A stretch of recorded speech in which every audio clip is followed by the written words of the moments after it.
Okay, so let's do a quick revision of our previous class. What we have completed yesterday? हमने कल क्या complete किया था?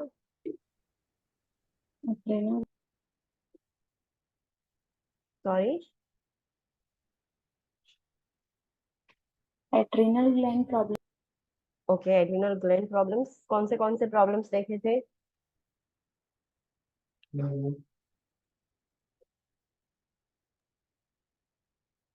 Addition disease, Addison's disease, फिर Cushing disease, Cushing disease और Cushing syndrome, Conn syndrome, Conn's disease, okay, Conn syndrome, then pheochromocytoma, pheochromocytoma, yes, and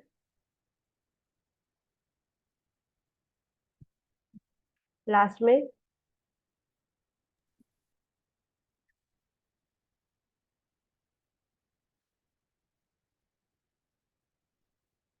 क्या देखा था? Surgery, adrenalectomy. adrenalectomy, yes. So let's do a quick revision.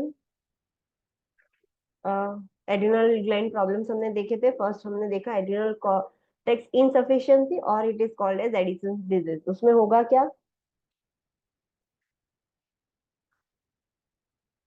What happens in this condition? Adrenal disease में होता क्या है? Hyposecretion of glucocorticoids and mineral corticoids. Yes, so adrenal cortex hormones है, उसका hyposecretion होगा। What is how many types of Addison's disease और adrenal insufficiency are there?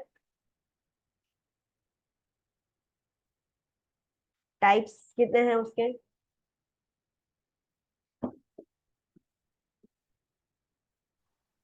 Primary and secondary. Okay, what is the difference between them? Primary adrenal insufficiency में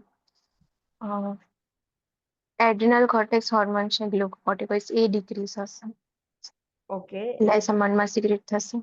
okay, and Secondary adrenal insufficient में pituitary gland માંથી ACTH less amount में secrete થશે. Alternately तो उसमें adrenal cortex hormone ही less secret होंगे, but the problem is with pituitary gland. तो secondary adrenal insufficiency में प्रॉब्लम पिट्यूटरी ग्लैंड में है, वो ही कमांड नहीं दे रहा है, उसकी वजह से अल्टीमेटली हाइपोसिक्रेशन हो रहा है एड्रिनल कॉर्टेक्स हार्मोन्स का। एंड प्राइमरी एड्रिनल इनसफिशिएंसी में क्या होगा? प्रॉब्लम होगा एड्रिनल कॉर्टेक्स में, या तो मतलब कुछ है प्रॉब्लम जिसकी वजह से हाइपोसिक्रेशन हो रहा है, so that is primary. Okay, then okay, in Addison disease mainly assessment findings कौन से होंगे? क्या चीजें होगी?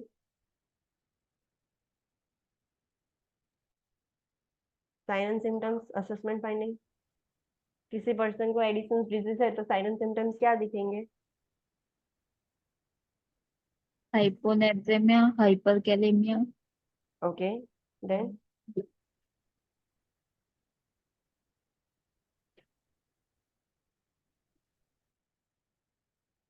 Hyponatraemia, hypoglycemia and hypercalcemia. Okay, explain me why this happens.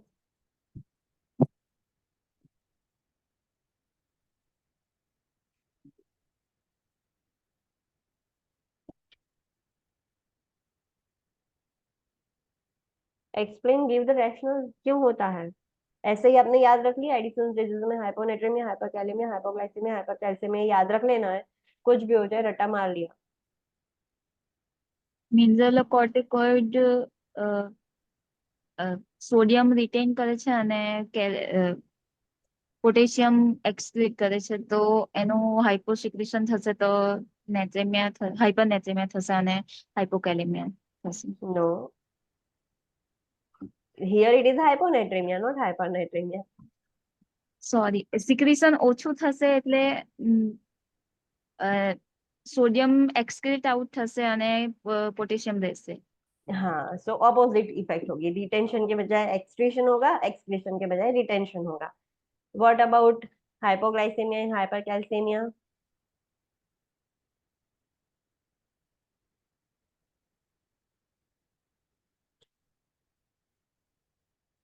वो भी याद रख लिया है।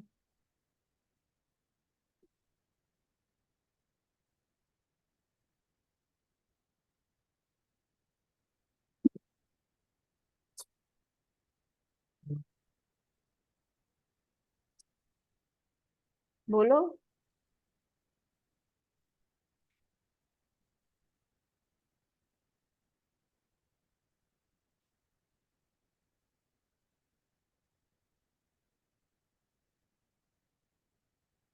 इसीलिए मैंने ना सबका रेशनल कल नहीं बताया था, मुझे पता है।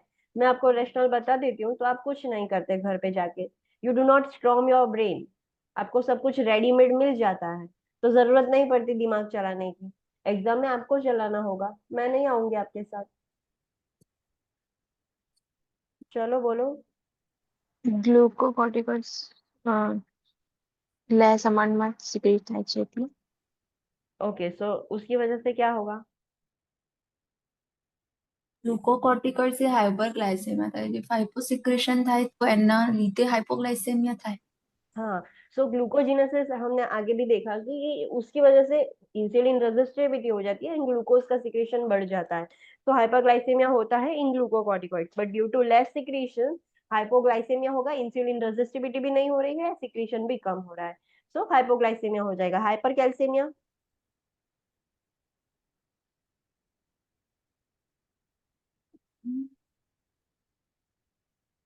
हाइपरकैल्सेमिया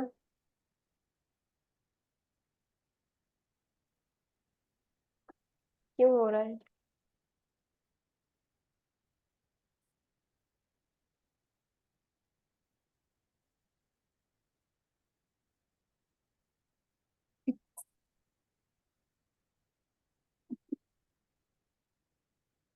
ओके, ग्लूकोकॉर्टिकॉइड की एक साइड इफेक्ट क्या है अगर आप देते हो तो?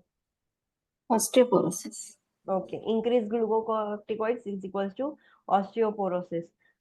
तो हुआ क्या, कैल्शियम बोन्स में से कैल्शियम निकल गया, और वो कैल्शियम जितना ग्लूकोकॉर्टिकॉइड ज्यादा है उतना कैल्शियम बोन्स में से निकल से यूरिन के फॉर्म में वो बाहर चला जाएगा। It does not stage in the blood, blood में नहीं रहता है, राइट। सो जितना ग्लूकोकॉर्टिकॉइड ज्यादा उतना बोन्स में से कैल्शियम वॉश ऑफ होके यूरिन में से निकल जाएगा। जितना ग्लूकोकॉर्टिकॉइड कम उतना क्या होगा, यूरिन एक्सक्रीशन है कैल्शियम का वो डिक्रीज हो जाएगा। तो फिर कैल्शियम कहाँ पर रहेगा? બ્લડમાં। ब्लड में ही रहेगा। So due to that there is a hypercalcaemia. और क्या साइन एंड सिम्टम्स है? अगर आप रट्टा मारोगे तो आपको याद नहीं रहेगा, you will get confuse for sure. इसीलिए it is very important to understand why this is happening, because exam में आपको गोल गोल करके पूछा होगा, डायरेक्ट नहीं पूछा होगा। At that time you have to take a pause and think कि इसमें क्या हो रहा है, क्या होगा, क्या होने वाला है, ऐसे सोचना पड़ेगा। डायरेक्ट क्वेश्चंस आपको नहीं पूछे जाएंगे in examination. Okay, tell me about other sign and symptoms. अगर यस, ग्लूकोकॉर्टिकॉइड एंड मिनरलोकॉर्टिकॉइड का काम है सोडियम एंड वाटर का रिटेंशन करना, बट इसमें एक्सक्रीशन हो जाएगा ऑपोजिट। तो वाटर एक्सक्रीशन होगा तो patient will be dehydrated. Dehydrated. So dehydration के सारे साइन एंड सिम्टम्स दिखेंगे। पेशेंट का ब्लड प्रेशर भी कम हो जाएगा, राइट। सो अदर सिम्टम्स क्या होंगे? Lethargy, fatigue, muscle weakness, GI disturbances, weight loss, menstrual changes होगा, इंपोर्टेंस मेल्स में हो जाएगा। The male will not be able to get the erections and उसकी वजह से इजेकुलेशन में प्रॉब्लम हो सकता है समटाइम्स। हाइपरपिगमेंटेशन स्किन हो जाएगा। जो जो भी एडिसन डिजीज वाला पर्सन होगा उसकी स्किन कलर डार्क हो जाएगा, एकदम ब्रोंज ब्राउन स्किन कलर का हो जाएगा। तो ये उसके साइन एंड सिम्टम्स है। इंटरवेंशन हमारी क्या होगी, मेन इंटरवेंशन क्या होगी आपकी? एडिशनली हार्मोन्स प्रोवाइड करा। रिप्लेसमेंट करना पड़ेगा, यस, बिकॉज उसका सिक्रेशन कम हो रहा है, तो हमें अभी तो रिप्लेस करना है। तब तक हम पेशेंट को हॉस्पिटलाइज करेंगे, ब्लड टेस्ट और वो सब डायग्नोस्टिक टेस्ट करके पता लगा लेंगे कि प्रॉब्लम कहाँ पर है, whether there is a problem in adrenal gland या पिट्यूटरी ग्लैंड। फिर उसके अकॉर्डिंग से दूसरी ट्रीटमेंट देंगे। अगर everyone please mute yourself. So उसके अकॉर्डिंग दूसरी ट्रीटमेंट देंगे, लाइक पिट्यूटरी ग्लैंड में ट्यूमर है, एड्रिनल ग्लैंड में ट्यूमर है, तो ट्यूमर रिमूव करेंगे, रेडिएशन कीमो दे सकते हैं, सर्जरी करके एड्रिनल ग्लैंड या पिट्यूटरी ग्लैंड निकाल सकते हैं। So other interventions are there, but main हमारा क्या गोल है कि हमें एडिशनली अभी देना है, फिर कॉज एलिमिनेट करेंगे, फिर देखेंगे अगर एड्रिनल ग्लैंड निकाल दोगे, पिट्यूटरी ग्लैंड निकाल दोगे तो भी उसको लाइफ लॉन्ग तो लेना ही पड़ेगा। तो ये मेन हमारा इंटरवेंशन है कि हमें सप्लीमेंटेशन देना होगा। अभी according to the sign and symptoms, patient को हाइपोनेट्रीमिया है, हाइपरकैलेमिया है, तो obviously we have to monitor the electrolyte level. Hypercalcaemia है, ग्लूकोज मॉनिटरिंग करना पड़ेगा। तो ये सारी मॉनिटरिंग आप करोगे। पेशेंट को जो भी प्रॉब्लम हो रहा है उसके लिए WBC काउंट्स मॉनिटर करना पड़ेगा, because in there is there might be possibility कि हाई लेवल ऑफ WBC हो सकते हैं अगर हम एडिशनली दे रहे हैं। ग्लूकोकॉर्टिकॉइड्स की वजह से इम्यूनो सप्रेशन होता है, इम्यूनिटी डाउन हो जाएगी, इन्फेक्शन हो जाएगा। ये एक ट्रिकी क्वेश्चन है। चलो, ग्लूकोकॉर्टिकॉइड हम देते हैं, उसकी वजह से इम्यूनो सप्रेशन होता है। इफ इम्यूनो सप्रेशन में WBC काउंट कम होंगे, बट अगर पेशेंट को इन्फेक्शन हो गया है due to this immunosuppression, तो WBC काउंट कैसे होंगे? इंक्रीज होंगे। अंडरस्टूड? Yes ma'am. हाँ, सो ये चीज हमें मॉनिटर करनी होगी। उसके WBC काउंट, इम्यूनिटी डाउन हो गई है तो WBC काउंट कम हो जाएंगे, इम्यूनिटी डाउन होने की वजह से इन्फेक्शन हो गया है तो WBC काउंट इंक्रीज हो जाएंगे। So we have to monitor this also. So ये सारी चीजें आप मॉनिटर करोगे। एंड वन इम्पोर्टेंट थिंग, जब पेशेंट की बॉडी स्ट्रेस में होती है, पेशेंट को इन्फेक्शन हो गया है, चलो पेशेंट की सर्जरी हुई है, ट्रॉमा, एक्सीडेंट, कुछ भी हुआ है, सो अगर आपने एडिक्वेट अमाउंट ऑफ ग्लूकोकॉर्टिकॉइड और मिनरल नहीं दिया है तो पेशेंट को क्या हो सकता है? Addition crisis. एडिसोनियन क्राइसिस हो सकता है। Yes, that is the worst form of Edison disease. तो वो हमें ऑब्जर्व करना होगा। फिर हमने क्लाइंट का एजुकेशन देखा था कि घर पे पेशेंट को लाइफ लॉन्ग रिप्लेसमेंट लेना पड़ेगा। फिर जब स्ट्रेस में हो पेशेंट तो उसको ज्यादा बढ़ाना पड़ेगा डोज। इन्फेक्शन वाले पर्सन से दूर रहना है, बिकॉज ऑलरेडी वो ग्लूकोकॉर्टिकॉइड्स रिप्लेसमेंट ले रहा है तो उसकी इम्यूनिटी सप्रेशन अफेक्ट हो जाएगी। कुछ भी ऐसी स्ट्रेसफुल एक्सरसाइज सिचुएशन नहीं करनी है जिसकी वजह से बॉडी स्ट्रेस में जाए एंड डोज बढ़ाना पड़े। OTC मेडिकेशन नहीं लेना है। फिर हाई प्रोटीन हाई कार्बोहाइड्रेट वाला डाइट लेना है। ग्लूकोकॉर्टिकॉइड्स ले रहा है तो हमें पता है ग्लूकोकॉर्टिकॉइड्स की वजह से ऑस्टियोपोरोसिस होगा एंड कैल्शियम का एक्सक्रीशन होगा थ्रू यूरिन, तो कैल्शियम डिक्रीज हो जाता है। When glucocorticoid increase their is a decrease of calcium. तो पेशेंट को बोलना है कि calcium and vitamin D supplementation लेना पड़ेगा, वरना ऑस्टियोपोरोसिस आपको ज्यादा होगा। फिर मिनरलोकॉर्टिकॉइड्स ले रहा है तो हमें high diet high in sodium देना पड़ेगा। ओके, देन मेडिकल ब्रेसलेट पहनना पड़ेगा। Sign and symptoms, okay, patient को समझाना होगा कि अंडर रिप्लेसमेंट हो जाता है तो उसके साइन एंड सिम्टम्स क्या है, ओवर रिप्लेसमेंट हो जाता है तो उसके साइन एंड सिम्टम्स क्या है, सो पेशेंट को पता चले।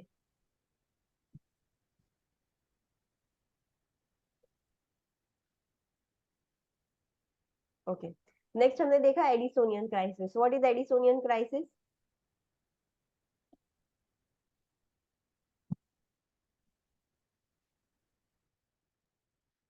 ડ્યુ ટુ સ્ટ્રેસ, ટ્રોમા કે ઇન્ફેક્શનના લીધે એક્સેસિવ અમાઉન્ટમાં હાઇપોસિક્રેશન થાય। हाँ, तो पेशेंट पेशेंट ने या तो अचानक से विड्रॉ कर दिया है बाहर से लेना, या तो जब स्ट्रेस में होता है तब बॉडी की डिमांड ज्यादा होती है, body wants more glucocorticoids and mineralocorticoids, but already hyposecretion था एंड पेशेंट स्ट्रेस में चला गया तो बहुत ज्यादा हाइपोसिक्रेशन बॉडी एक्सपीरियंस करेगी। सो इसकी वजह से सिम्टम्स सेम होंगे बट थोड़े सीवियर होंगे। There will be severe hyponatremia, hyperkalemia, hypoglycemia, hypovolemic shock and hypercalcemia, वो सब कुछ सीवियर होगा। So tell me about the assessment findings.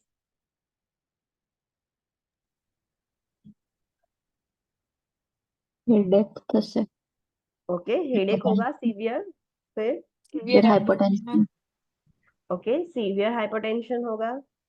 Weakness, weakness, okay. Shock, yes. कौन सा शॉक? હાઇપોવોલેમિક, हाइपोवोलेमिक शॉक हो सकता है। फिर mental status alter, okay, changes in the mental status, irritable, lethargic, confused, yes.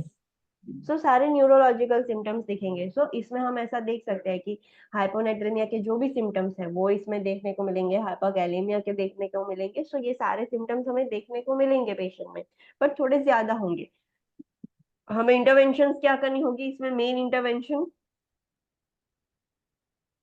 Additionally glucocorticoids provide करवाना। High dose, yes. Additional हम उसमें भी देते थे एडिसन सीरीज में, बट इसमें डिमांड ज्यादा है तो हमें ज्यादा डोज देना पड़ेगा। जब तक एक बार पहले मेन मैनेजमेंट क्या है कि जैसे ही पहले वो ज्यादा डिमांड बढ़ गई है तो हमें हाई डोज हमने ज्यादा दिया ग्लूकोकॉर्टिकॉइड्स एंड मिनरलोकॉर्टिकॉइड्स का आईवी से। फिर एक बार अब डिमांड स्टेबल हो गई है कि हाँ अब जो क्राइसिस है वो रिजॉल्व हो गया है, now patient went back to the Addison disease, तो फिर हम वापस से ओरली स्टार्ट कर सकते हैं। बट जो जो क्राइसिस वाला पीरियड है उसमें बहुत ज्यादा डेफिशिएंसी है तो हमें उसमें आईवी ही देना होगा। एक बार वो रिजॉल्व हो जाए फिर हम ओरली दे सकते हैं। फिर जो भी सिम्टोमेटिक मैनेजमेंट करोगे according to sign and symptoms वो सारी हमें मैनेज करनी होगी, मॉनिटर करनी होगी। Okay, what is this really important point? जो क्लाइंट कॉर्टिकोस्टेरॉइड ले रहा है स्ट्रेस के टाइम पे उसका डोज बढ़ाना है। हाँ, यस। सो पीएचसीपी और एंडोक्रिनोलॉजिस्ट के साथ बैठ के उसको पहले से ही प्लान कर देना है कि जब स्ट्रेस का टाइम आता है तब कितना ज्यादा लेना है। उसको पता नहीं है कि स्ट्रेस में कितना डोज बढ़ाना है, वो खुद से तो ज्यादा नहीं लिख सकता ना। लाइक एक गोली बोली है तो एक की जगह दो ले दे, नो ऐसा नहीं होता है। डॉक्टर से पूछना पड़ता है, डॉक्टर जितना बोले कि स्ट्रेस में आपको इतना डोज लेना है according to that he has to take. तो ये पहले से ही पेशेंट को प्लान कर देना है पीएचसीपी के साथ या एंडोक्रिनोलॉजिस्ट के साथ। फिर हमने देखा Cushing's syndrome and Cushing's disease, जिसको हम बोलते हैं हाइपरकॉर्टिजोलिज्म। तो इसका मतलब क्या, इसमें क्या होगा? ग्लूकोकॉर्टिकॉइड का सिक्रेशन बढ़ जाएगा। ग्लूकोकॉर्टिकॉइड्स का एंड समवॉट मिनरलोकॉर्टिकॉइड्स का सिक्रीशन एक्सेस हो जाता है। What is the difference between syndrome and disease?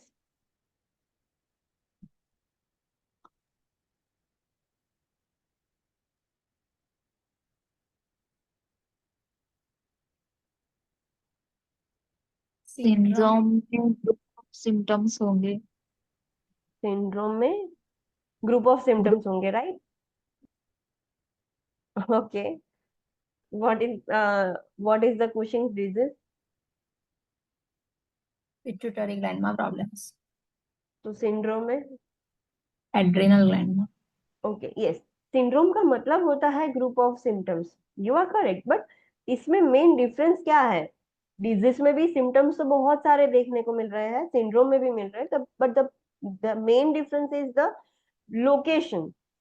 Cushing's syndrome में एड्रिनल ग्लैंड में प्रॉब्लम होगा, एड्रिनल कॉर्टेक्स में प्रॉब्लम है, वहां पर ट्यूमर है, कैंसर है, या तो पेशेंट बाहर से ज्यादा डोज हो गया है, ओवरडोज हो गया है, या तो कहीं पर बॉडी में कहीं और ट्यूमर है, but something is there, not the pituitary gland. Pituitary gland में कुछ प्रॉब्लम नहीं है बट बॉडी में कुछ और प्रॉब्लम है, बाहर से पेशेंट ने ओवरडोज कर दिया है, एक्सोजीनस हो गया है, या तो एड्रिनल कॉर्टेक्स खराब है। सो प्रॉब्लम वहां पर है।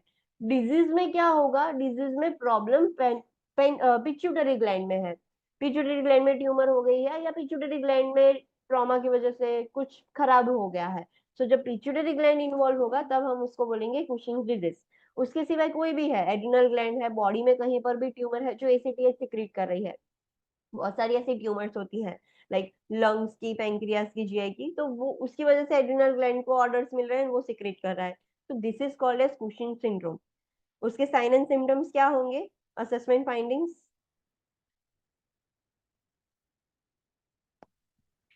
वेट गेन, वेट गेन होगा, यस। ट्रंकल ओबेसिटी ऐसा। ट्रंकल ओबेसिटी होगी, यस। एक्सट्रीमिटीज एकदम थीन से। हाँ, तो ट्रंक, उनका जो बॉडी का ट्रंक है वो ओबेस होगा, बट एक्सट्रीमिटीज उसकी जो नॉर्मल वाली थी, अगर वो मोटा था पहले भी तो वो ऐसी रहेगी, अगर पतला था तो पतली। सो दोनों के बीच में ऐसे डिफरेंस लगेगा। अगर पेशेंट अगर नॉर्मल मॉडरेट बॉडी स्ट्रक्चर वाला होगा और उसको अगर कुशिंग्स डिजीज होगा ना, तो आपको देख के ही पता चलेगा कि ये कैसा इम्बैलेंस है, ट्रंक पूरी ओबेस है एंड हाथ पैर पतले पतले लगेंगे आपको। Then moon face, moon face and buffalo hump, this is the hallmark sign. ये सारी उसकी अलग साइंस है कि जो कुशिंग सिंड्रोम में ही देखने को मिलेगा आपको। Moon face, buffalo hump, generalize muscle wasting, weakness होगा। हिर्स्यूटिज्म का मतलब क्या? हिर्स्यूटिज्म का मतलब पेशेवर बहुत हेल्थ। ज्यादा। ओके, सो मेल जैसा कैरेक्टरिस्टिक हो जाएगा। जो फीमेल होगी, मेल्स में तो मेल जैसा कैरेक्टर नहीं हो सकते, बट फीमेल्स की बात हो रही है, फीमेल्स को हिर्स्यूटिज्म हो सकता है। मेल जैसे कैरेक्टरिस्टिक हो जाएंगे, मेल जैसा हेयर ग्रोथ हो जाएगा, फेस पर भी उसका वॉइस भी डीप होता जाएगा। सो मेल्स जैसे कैरेक्टरिस्टिक्स उसमें डेवलप होना स्टार्ट हो जाएंगे। There will be hyperglycemia, hypernatremia, hypokalemia and hypocalcemia. You should know कि इसमें ये क्यों होता है।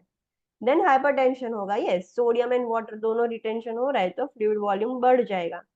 उसकी स्किन कैसी हो जाएगी? कुशिंग सिंड्रोम वाली स्किन एडिसन्स में ब्राउन कलर की हो जाती है, कुशिंग्स में कैसी हो जाती है?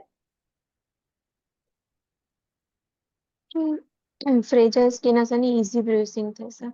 हाँ, एकदम फ्रजाइल स्किन हो जाएगी, इजीली ब्रेक डाउन हो सकता है, ऐसी फ्रजाइल हो जाती है, नाजुक हो जाती है, एंड इजीली ब्रूस हो सकता है उसको। कुछ लाइक कोई पंच करे या कुछ भी कुछ करे कोई पर्सन, तो उसमें आपको दिखेगी ब्रूसेस, ऐसे पर्पल रेडिश ऐसे लाइंस बन जाएगी, specifically on the abdomen, thighs region पर ऐसे स्ट्राया आपको देखने को मिलेंगे। So this are the sign and symptoms of Cushing's syndrome and Cushing's disease, दोनों में भी सेम होंगे, सिर्फ प्रॉब्लम का फर्क है। इंटरवेंशन हमारी मेन क्या होगी? हमें क्या करना है? मेन इंटरवेंशन हमारी, जो हार्मोन सिक्रेशन बढ़ गया है उसके लिए करेंगे मेन इंटरवेंशन क्या? सप्रेशन। सप्रेस। हमें सप्रेस करना है, कुछ भी करके हमें वो सिक्रेशन कम करना है। तो उसके लिए हम आइडेंटिफाई करेंगे कि प्रॉब्लम है कहाँ। प्रॉब्लम एड्रिनल ग्लैंड में है, बॉडी के कहीं और ट्यूमर में है, पिट्यूटरी ग्लैंड में है, जो भी प्रॉब्लम है उसको सर्जरी करके, रेडिएशन देके, कीमो देके हमको खत्म करना पड़ेगा, राइट? पिट्यूटरी ग्लैंड निकालना है तो हमने देखा था हाइपोफाइसेक्टोमी कैसे कर सकते हैं, इसमें एड्रिनल एक्टोमी कर सकते हैं अगर एड्रिनल ग्लैंड में प्रॉब्लम है तो। फिर अदर ट्यूमर्स है या ऐसी ट्यूमर है पिट्यूटरी ग्लैंड में और एड्रिनल ग्लैंड में जिसको सर्जरी से नहीं निकाल सकते तो कीमो एंड रेडिएशन देंगे, बट कुछ भी करके हमें वो हार्मोन सप्रेशन करना है। इसमें ये चीज भी याद रखनी है, अगर हम सर्जरी कर रहे हैं इधर पिट्यूटरी या एड्रिनल ग्लैंड की, तो फिर पिट्यूटरी निकालेंगे तो एसीटीएच भी नहीं निकलेगा और सिक्रेशन भी नहीं होगा, तो पेशेंट को फिर लाइफ लॉन्ग लेना पड़ेगा सप्लीमेंटेशन।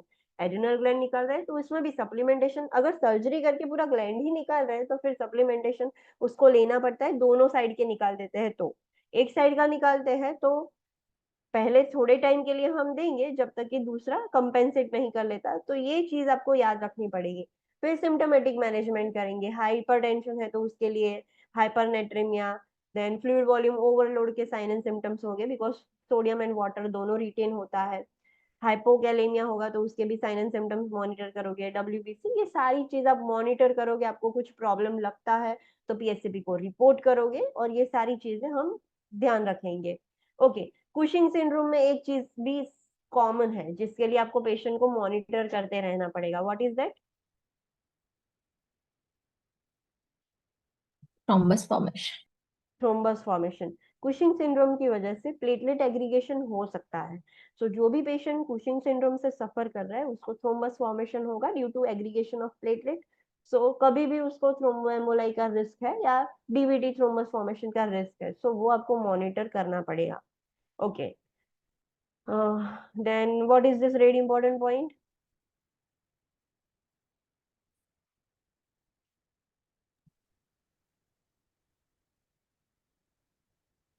याद करने के लिए ही है। हाँ, એડિશન ડિઝીઝમાં હાઇપોસિક્રેશન થાય એડ્રિનલ કોર્ટેક્સ હોર્મોનનું અને ક્યુસિંગ ડિઝીઝમાં હાઇપર સિક્રેશન. यस। तो एडिसनल डिजीज में हाइपोसिक्रेशन होता है, कुशिंग सिंड्रोम या कुशिंग डिजीज में हाइपर सिक्रेशन होगा। नेक्स्ट हमने देखा प्राइमरी हाइपर अल्डोस्टेरोनिज्म, और it is called as Conn's disease, Conn syndrome, Conn's disease. So what do you mean by this condition?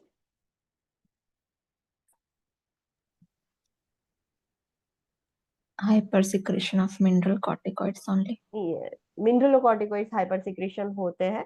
So sign and symptoms mainly उसके related होंगे, somewhat sign and symptoms सिर्फ glucocorticoids के होंगे, बाकी main symptoms mineralocorticoids के hyper secretion के होंगे। सो उसकी वजह से क्या होगा, हाइपर सिक्रीशन हो रहा है तो सोडियम वाटर रिटेंशन ज्यादा होगा, पोटेशियम एक्सक्रीशन ज्यादा होगा, lead to hypertension and hypokalaemic alkalosis. ये जो पॉइंट था, so goes pH as goes my patient except for potassium। so pH जैसे जाती है पेशेंट के सिम्टम्स भी वैसे ही जाएंगे, बट पोटेशियम उससे ऑपोजिट होगा। सो इसमें क्या होता है, हाइपोकैलेमिया होगा एंड पीएच अप जाएगी। सो अप जाती है, पीएच बढ़ती है, तो उसको अल्कलोसिस बोलते हैं। So there will be hypokalaemic alkalosis. Sign and symptoms क्या होंगे, हमें पता है कि हाइपोकैलेमिया, हाइपरनेट्रीमिया, हाइपरटेंशन होता है। फिर और क्या होगा, हाइपर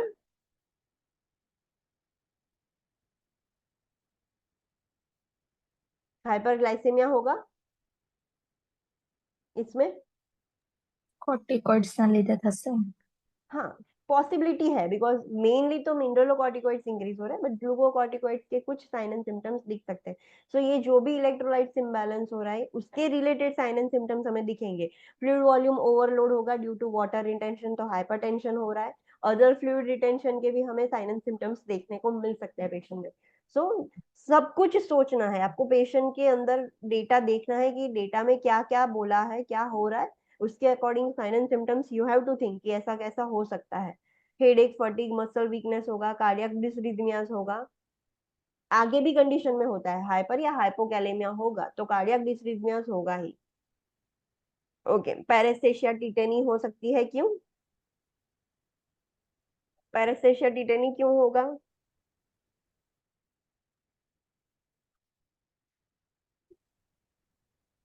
टिटेनी क्यों होता है, टिटेनी मतलब क्या? હાઇપોકેલ્શિયમિયા ના લીધે થશે हाँ, हाइपोकैल्सीमिया। तो हमें पता है जितना ग्लूकोकॉर्टिकॉइड्स भी मिनरलोकॉर्टिकॉइड्स के साथ साथ, मेनली तो मिनरलोकॉर्टिकॉइड्स ही एक्सेस हो जाते हैं, बट अगर समवॉट ग्लूकोकॉर्टिकॉइड एक्सेस हो गया तो ड्यू टू दैट हाइपोकैल्सीमिया हो जाएगा एंड उसकी वजह से टिटेनी हो सकता है, पैरेस्थेशिया, नमनेस एंड टिंगलिंग सेंसेशन भी हो सकता है, विजुअल चेंजेस होंगे, ग्लूकोज इंटॉलरेंस हो जाएगा, हाइपर ग्लाइसेमिया हो जाएगा and elevated serum अल्डोस्टेरोन level blood के अंदर चेक करेंगे तो ज्यादा आएंगे। इंटरवेंशन हमें क्या करनी है, कुछ भी करके हमें सप्रेस करना है। और जो भी सिम्टोमेटिक मैनेजमेंट है जिसकी वजह से हो रहा है एक्सेस सिक्रीशन, सर्जरी करके या रेडिएशन कीमो देके हमें कम करना पड़ेगा। जो भी प्रॉब्लम है उसके अकॉर्डिंग हम ट्रीटमेंट देंगे एंड जो भी सिम्टोमेटिक मैनेजमेंट है करना पड़ेगा। ब्लड प्रेशर मैनेज करेंगे, पोटेशियम, सोडियम, कैल्शियम, ग्लूकोज सब कुछ मॉनिटर करेंगे, यूरिन स्पेसिफिक ग्रेविटी चेक करेंगे। इसमें यूरिन स्पेसिफिक ग्रेविटी कैसी होगी, first of all tell me, urine output कैसा हो सकता है इसमें?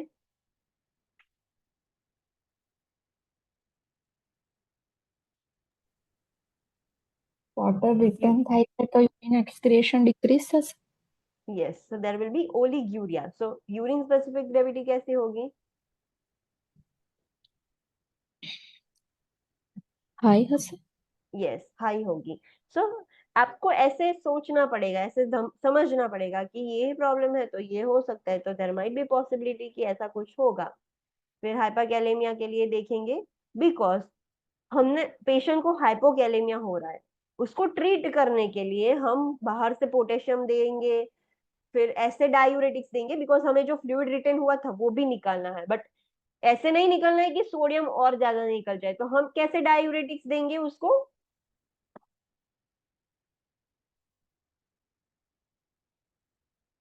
कैसे डायूरेटिक्स देंगे? पेशेंट को सोडियम एंड वाटर रिटेंशन होगा, राइट? सो वी वांट कि वो वाटर बाहर निकले बॉडी से, तो हमें हमें पता है कि हम डायूरेटिक्स देंगे। अब जो नॉर्मल डायूरेटिक्स है उसमें क्या होता है, सोडियम भी एक्सक्रीट हो जाता है, पोटेशियम भी एक्सक्रीट हो जाता है। इसमें पेशेंट को हाइपरनेट्रेमिया है, सोडियम एक्सक्रीट होगा तो चलो चलेगा, अच्छा है, हमें वैसे भी कम करना था, बट पोटेशियम ऑलरेडी कम है और हम डायूरेटिक्स देंगे तो और ज्यादा कम हो जाएगा and it is very important vital electrolyte for heart. So जैसे ही ज्यादा कम होगा सीधा पहले हार्ट पर इफेक्ट हो जाएगी। सो वी डोंट वांट कि पोटेशियम निकले बॉडी में से। तो कैसे डायूरेटिक्स देते हैं हम, પોટેશિયમ करूँ पोटेशियम स्पेरिंग डायूरेटिक्स या potassium retaining diuretics? So already हम ओरली भी दे रहे हैं पोटेशियम, पोटेशियम स्पेरिंग डायूरेटिक्स दे रहे हैं। So there is a possibility कि हम ठीक करने गए थे हाइपोकैलेमिया और पेशेंट को हो गया हाइपरकैलेमिया। तो ये चीज हमें खास मॉनिटर करना है कि ट्रीट करने की बजाय आप प्रॉब्लम ना कर दो पेशेंट को। अगर हाइपर कैलेमिया हो गया तो फिर किडनी फंक्शन बंद हो जाएगा due to excess level of potassium, excess level of uric acid और वेस्ट प्रोडक्ट्स। किडनी खराब हो सकती है। किडनी अगर खराब हो गई तो फिर प्रॉब्लम बढ़ता ही रहेगा, किडनी फिर हेल्प नहीं करेगी ट्रीटमेंट के लिए। तो ये चीज आपको खास मॉनिटर करनी होगी, this is very important thing. तो जब भी आप ट्रीटमेंट के लिए हाइपोकैलेमिया के ट्रीटमेंट के लिए आप पेशेंट को पोटेशियम देते हो, ऐसे डायूरेटिक्स देते हो, तो ध्यान रखो कि पेशेंट को हाइपरकैलेमिया ना हो जाए। पेशेंट को एड्रिनलेक्टोमी के लिए करेंगे, अगर एड्रिनलेक्टोमी कर रहे हैं तो पेशेंट को लाइफ लॉन्ग फिर मिनरलोकॉर्टिकॉइड, ग्लूकोकॉर्टिकॉइड सब लेना पड़ेगा। सोडियम रेस्ट्रिक्ट करना पड़ेगा, यस, सर्जरी से पहले। ऑलरेडी हाइपरनेट्रेमिया है तो सोडियम रेस्ट्रिक्ट करोगे। सर्जरी से पहले ही ग्लूकोकॉर्टिकॉइड एडमिनिस्टर करना पड़ता है, बिकॉज जैसे ही सर्जरी करके पेशेंट आएगा सडनली डाउन हो जाएगा और पेशेंट ऑलरेडी सर्जरी के स्ट्रेस में होगा बॉडी, और ऑलरेडी रिमूव कर दिया है तो डाउन हो सकता है। तो पहले से ही ग्लूकोकॉर्टिकॉइड दे दो आफ्टर सर्जरी, उसके बॉडी में थोड़ा ग्लूकोकॉर्टिकॉइड हो तो मैनेज हो सके। तो ये सारी चीजें हमें ध्यान रखनी होगी। फिर हमने देखा phaeochromocytoma. What do you mean by pheochromocytoma?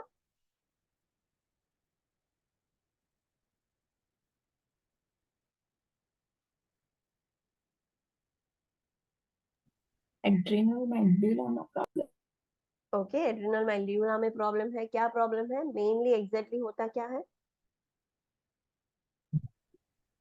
Epinephrine और एपिनेफ्रिन हाइपर। यस। सो कैटेकोलामाइन है, उसका हाइपर सिक्रीशन होता है फ्रॉम द एड्रिनल मेड्यूला। अब इसका मेन कॉज क्या है कि वो ट्यूमर की वजह से ही होता है। ऐसा नहीं कि वो खराब हो गया है ग्लैंड और सिक्रीशन हो रहा है। मेनली इसमें मेन रोल प्ले करती है ट्यूमर। एड्रिनल मेड्यूला में ट्यूमर है, या तो बॉडी में कहीं पे और, चेस्ट, ब्लैडर, एब्डोमेन, कहीं पे भी ट्यूमर है, वो ट्यूमर में से कैटेकोलामाइन लाइक प्रोड्यूसिंग हॉर्मोन्स निकल रहा है, जैसे एसीटीएच, एडीएच सब निकलता है ना, वैसे। तो अल्टीमेटली क्या होगा, बॉडी के अंदर कैटेकोलामाइन बढ़ जाएंगे, एपिनेफ्रिन, नॉर एपिनेफ्रिन बढ़ जाएगा, और उसकी वजह से उसके रिलेटेड हमें प्रॉब्लम्स देखने को मिलेंगे। So this is all pheochromocytoma का मतलब सिंपल इतना होता है कि due to some tumour, whether in the adrenal medulla और समवेयर इन द बॉडी, उसकी वजह से कैटेकोलामाइन का सिक्रीशन बढ़ जाता है, that is epinephrine and norepinephrine. Diagnostic test हमें पता है 24 hour urine collection for VMA, तो हमें पता चल जाएगा। मेन हमें क्या करना है, जो भी ट्यूमर की वजह से ये एक्सेस सिक्रीशन हुआ है वो हमें रिमूव करना होगा। एड्रिनल मेड्यूला में है तो एड्रिनल ग्लैंड रिमूव करेंगे, बॉडी में कहीं और है तो वो रिमूव करेंगे, नहीं रिमूव कर सकते तो कीमो रेडिएशन देंगे, बट कुछ भी करके हमें सिक्रीशन को कम करना है। नाउ फियोक्रोमोसाइटोमा में excess secretion of epinephrine and norepinephrine की वजह से कुछ कॉम्प्लिकेशंस हो सकती है, like hypertensive crisis. Now give me the rationale, hypertensive crisis क्यों होता है? Why there is a risk of hypertensive crisis? Hypertensive retinopathy, nephropathy, cardiac enlargement, dysrhythmias, heart failure, myocardial infarction, increased platelet aggregation, stroke. ये सब क्यों होता है, चलो बोलो। Due to vasoconstriction hypertension। Okay, yes, because epinephrine and norepinephrine का काम है वेजोकंस्ट्रिक्शन। जितना ये ज्यादा होगा इतना वेजोकंस्ट्रिक्शन भी ज्यादा होगा, तो हाइपरटेंसिव क्राइसिस, बीपी बहुत ज्यादा बढ़ जाएगा। देन ये डन। चलो और नेक्स्ट,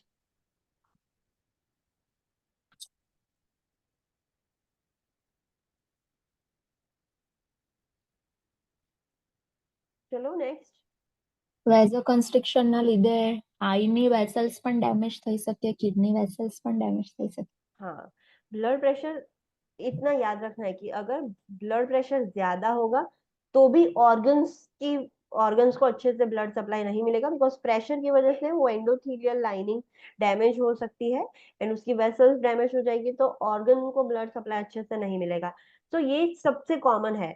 हाई ब्लड प्रेशर की वजह से भी ऑर्गन को ब्लड सप्लाई अच्छे से नहीं मिलता है। जस्ट इमेजिन, आपके पास एक पानी की पाइप है, अगर आप नल कम खोलोगे तो हाइपोटेंशन है, तो भी अच्छे से पानी नहीं निकल पाएगा। And if you are pressure create करने के लिए हम थोड़ा ब्लॉक करते हैं, बट अगर आप ज्यादा ब्लॉक कर दोगे तो भी पानी अच्छे से बाहर नहीं निकल पाएगा, right? So in hypertension and hypotension, both the condition the organ suffers, organ को अच्छे से ब्लड सप्लाई नहीं मिलता है, तो due to that hypertension retinopathy होगा एंड नेफ्रोपैथी हो सकता है। फिर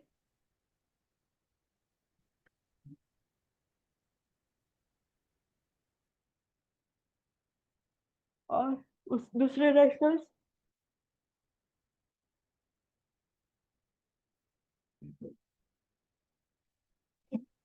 હાર્ટની કોન્ટ્રાક્ટિલિટી ઇન્ક્રીઝ થાય તો ડિસરિથમિયાસ થઈ શકે.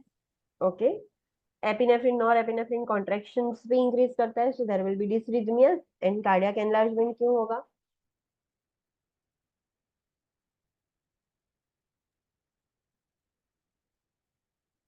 Due to excessive may be workload ના લીધે.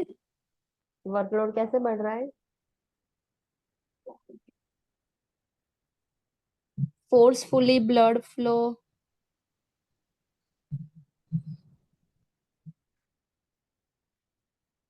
ओके, अदर स्टूडेंट्स, आपने होमवर्क किया? कार्डियक एनलार्जमेंट क्यों हो रहा है?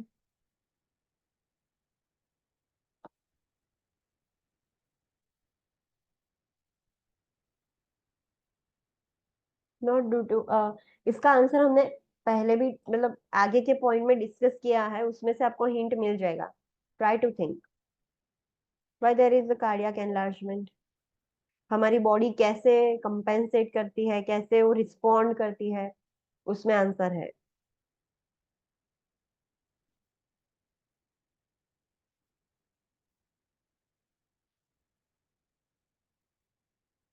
और किसी ने होमवर्क किया है रैशनल्स फाइंड आउट करने का?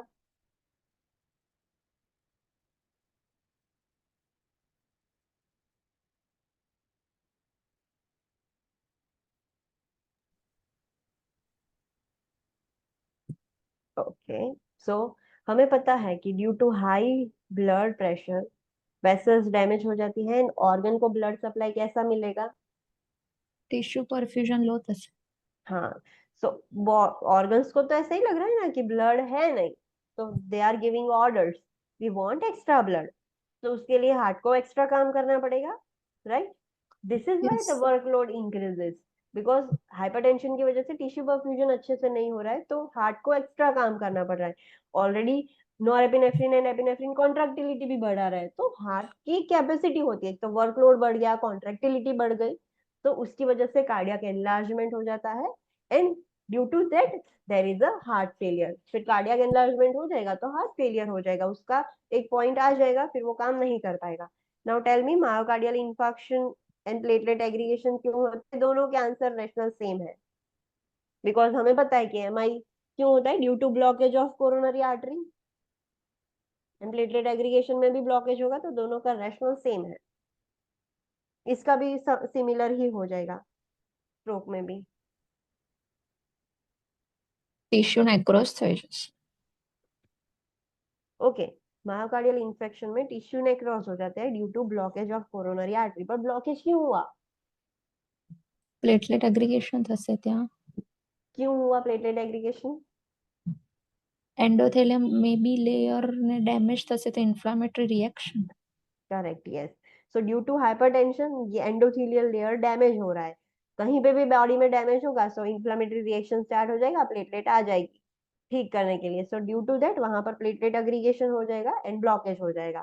सो इंक्रीज प्लेटलेट एग्रीगेशन हो सकता है, मायोकार्डियल इंफार्क्शन होगा एंड स्ट्रोक, दोनों आ सकते हैं। कौन से दोनों?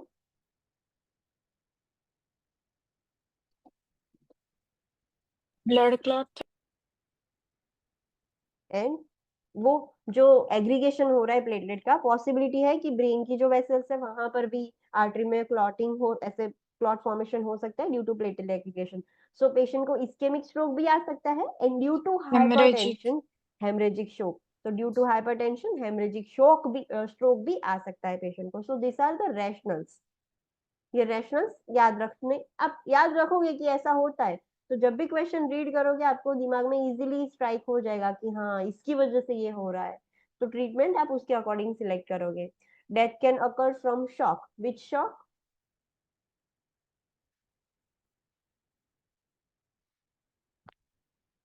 विच shock? Cardiogenic shock, yes.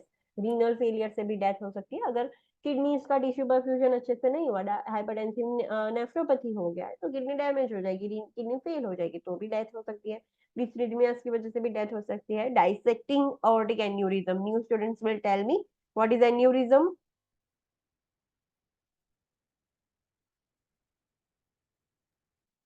What is aneurysm? Yes, जो आर्टरीज है उसकी वॉल वीक हो जाती है और वो डायलेट हो जाती है, तो उसको सिर्फ हम एन्यूरिज्म बोलेंगे। जहां पर भी डायलेशन होगा उसके नाम से हम उसका आगे नाम लगा देंगे। लाइक एब्डोमिनल आर्टरी में हो रहा है तो एब्डोमिनल aortic एन्यूरिज्म, जो भी आर्टरी में हो रहा है उसका नाम लगा दे रहे हैं। तो यहाँ पर aortic एन्यूरिज्म सिंपली बोला है। बट डाइसेक्टिंग aortic एन्यूरिज्म का मतलब क्या होगा?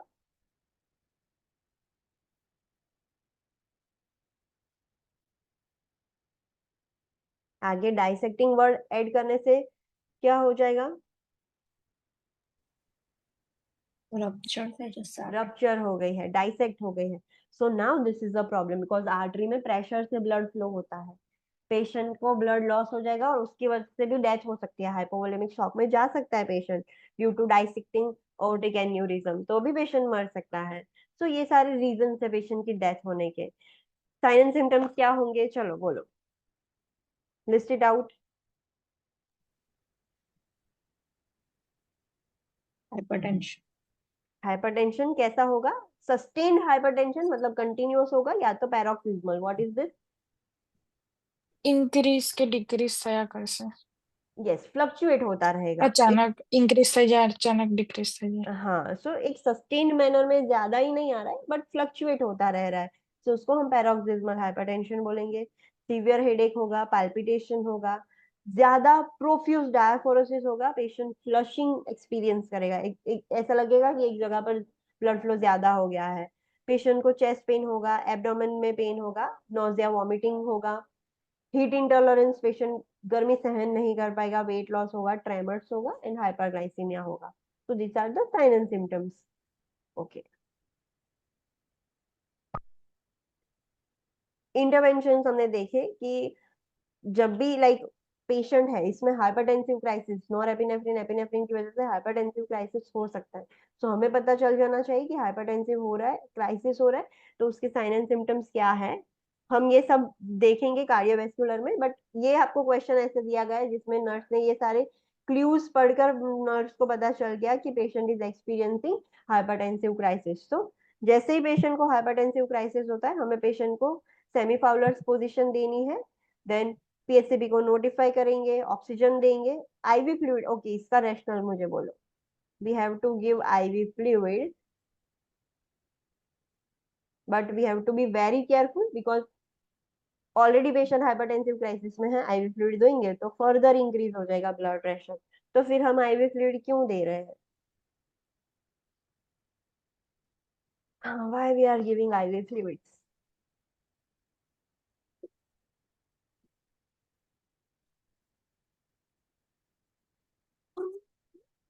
चलो आगे हमने रैशनल्स डिस्कस किए हैं, उस पर से आपको हिंट मिल जाएगा।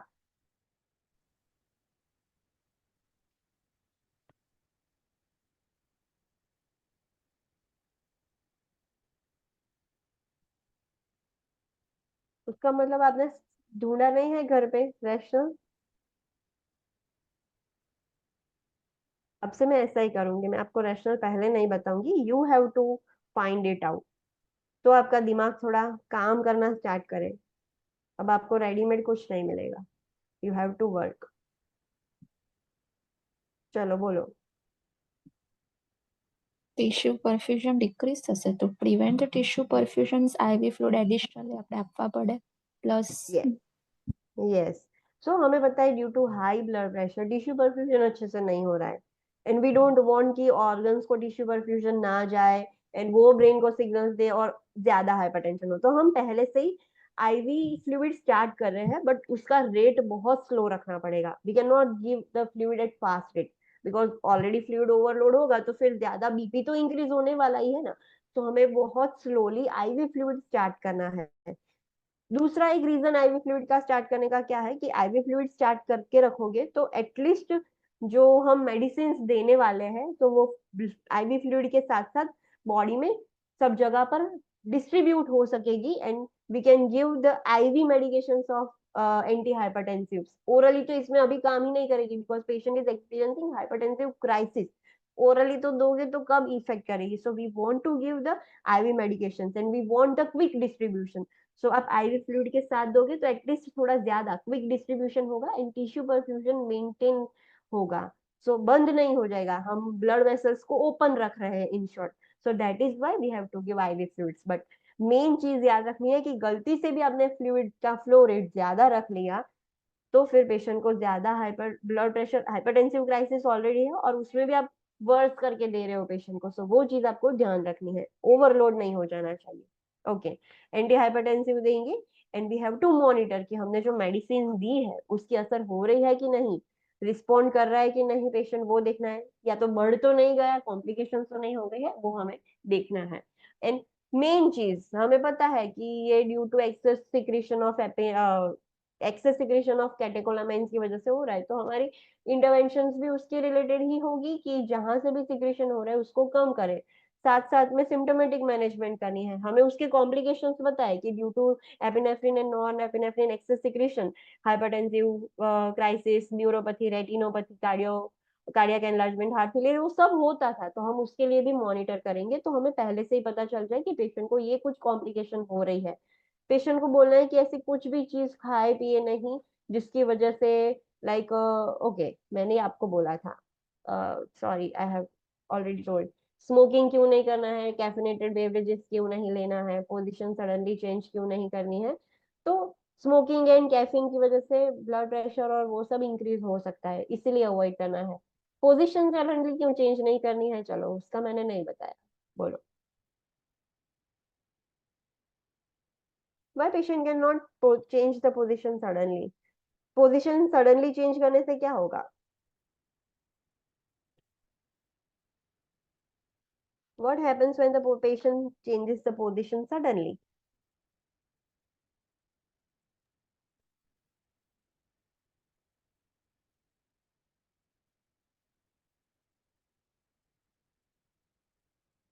સડનલી બીપી ને ડ્રોપ થઈ જાય. ओके, तो अच्छी बात नहीं है, हमें तो वैसे भी कम करना था, तो अच्छा हुआ सडनली पोजीशन चेंज कर दी तो। બટ સડનલી થશે તો પ્રોબ્લેમ થશે ને. આપણે સ્લોલી સ્લોલી સ્લો કરવાનું ને BP. No no no no, okay. Partial you are correct कि सडन बीपी कम होने की वजह से प्रॉब्लम होगा, बट एग्जैक्टली क्या होता है? हमने आगे कुछ पढ़ा था कि ब्लड वेसल्स के अंदर भी कुछ होता है बीपी को डिटेक्ट करने के लिए।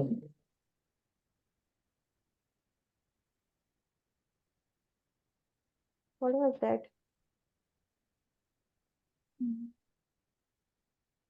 ऐसा ही एडीएच में पढ़ा था हमने, पेशेंट को पोजीशन ज्यादा हाई नहीं दे सकते।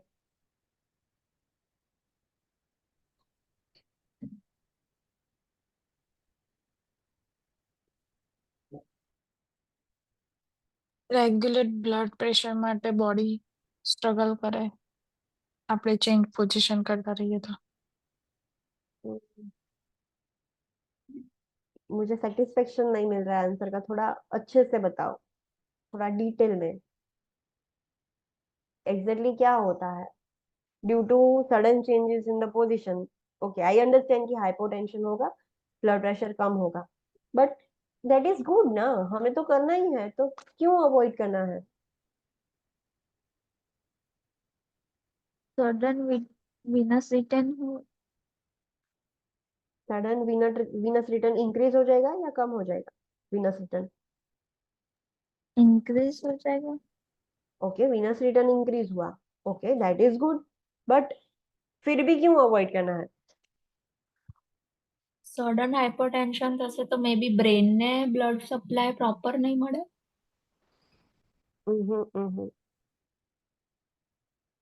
Okay, I am giving you hint, baroreceptors के रिलेटेड कुछ है। बैरो रिसेप्टर एडीएच रिलीज करेगा तो ओके, बोलो बोलो। हाँ, ओके चलो मैं एक्सप्लेन करती हूँ। सडन पोजीशन चेंजेस की वजह से हाइपोटेंशन होगा। हाइपोटेंशन होगा तो बॉडी को क्या सिग्नल मिलेंगे, जो ब्लड वेसल्स है उसके बैरो रिसेप्टर्स एक्टिवेट हो जाएंगे, एंड बॉडी को क्या सिग्नल्स मिलेंगे, to increase the blood pressure. कुछ भी करके वो ब्लड प्रेशर इंक्रीज करेगा।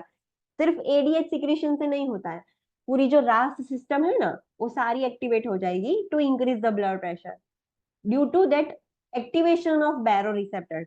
ऑलरेडी पेशेंट हाइपरटेंसिव क्राइसिस में है तो क्यों बैरो रिसेप्टर्स को एक्टिवेट करना है, वो फिर हमारा काम और खराब कर देंगे। अंडरस्टूड? Yes ma'am.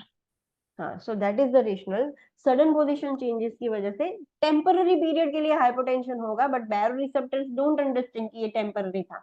वो तो फिर अपना काम स्टार्ट कर देंगे to increase the blood pressure, and वो ब्लड प्रेशर इंक्रीज का काम लंबा चलेगा, ऑलरेडी हमें कम करना था। सो इसीलिए सडनली पोजीशन चेंज नहीं करनी है कि टेम्पररी फेज के लिए भी पेशेंट अचानक से ब्लड प्रेशर कम हो। फिर पेशेंट को मेडिसिन देंगे, हार्ट रेट कॉन्स्ट्रिक्शन सब कुछ कम करने के लिए alpha adrenergic blocking agents and beta adrenergic blocking agents देंगे।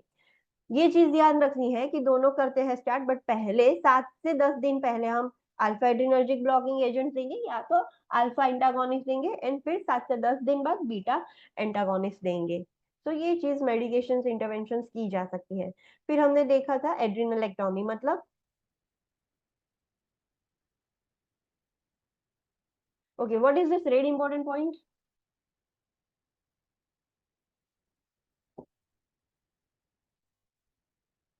What is this red important point?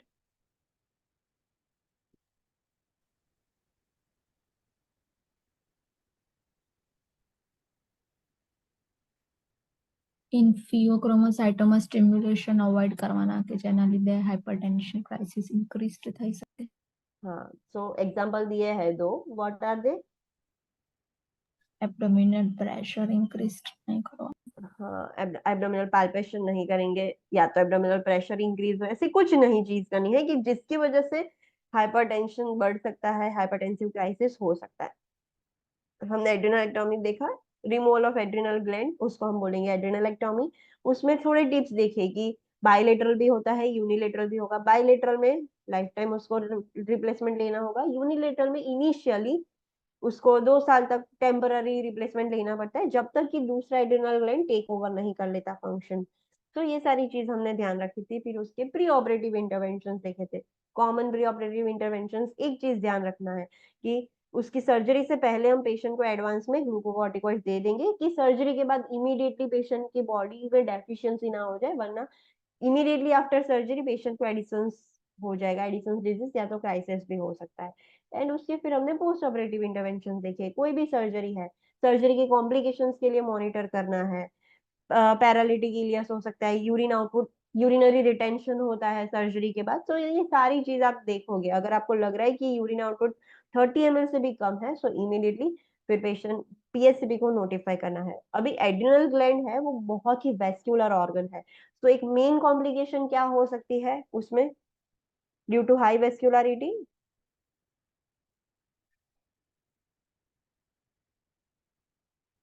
The adrenal gland is rich in blood supply. तो क्या हो सकता है?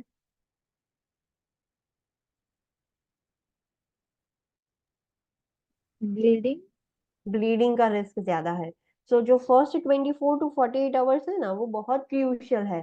ब्लीडिंग हो सकता है, एक्सेसिव ब्लीडिंग मतलब हेमरेज हो सकता है, पेशेंट हाइपोवोलेमिक शॉक में जा सकता है। तो जो फर्स्ट 24 to 48 आवर्स है उसमें हमें खास मॉनिटर करना है, ड्रेसिंग और ड्रेनेज चेक करना है कि कैसा ड्रेनेज हो रहा है। अगर आपको लग रहा है कि ड्रेनेज बढ़ गया है, हेमरेजिक ड्रेनेज हो रहा है, तो इमीडिएटली पीएचसीपी को नोटिफाई करेंगे। फिर हमने कॉमन इंटरवेंशंस देखी कि कैसे करना है। ओके, यहाँ तक किसी को कोई डाउट है? Yes or no? No. Okay, so let's take a short break of 10 minutes, फिर हम थायराइड ग्लैंड के प्रॉब्लम स्टार्ट करेंगे।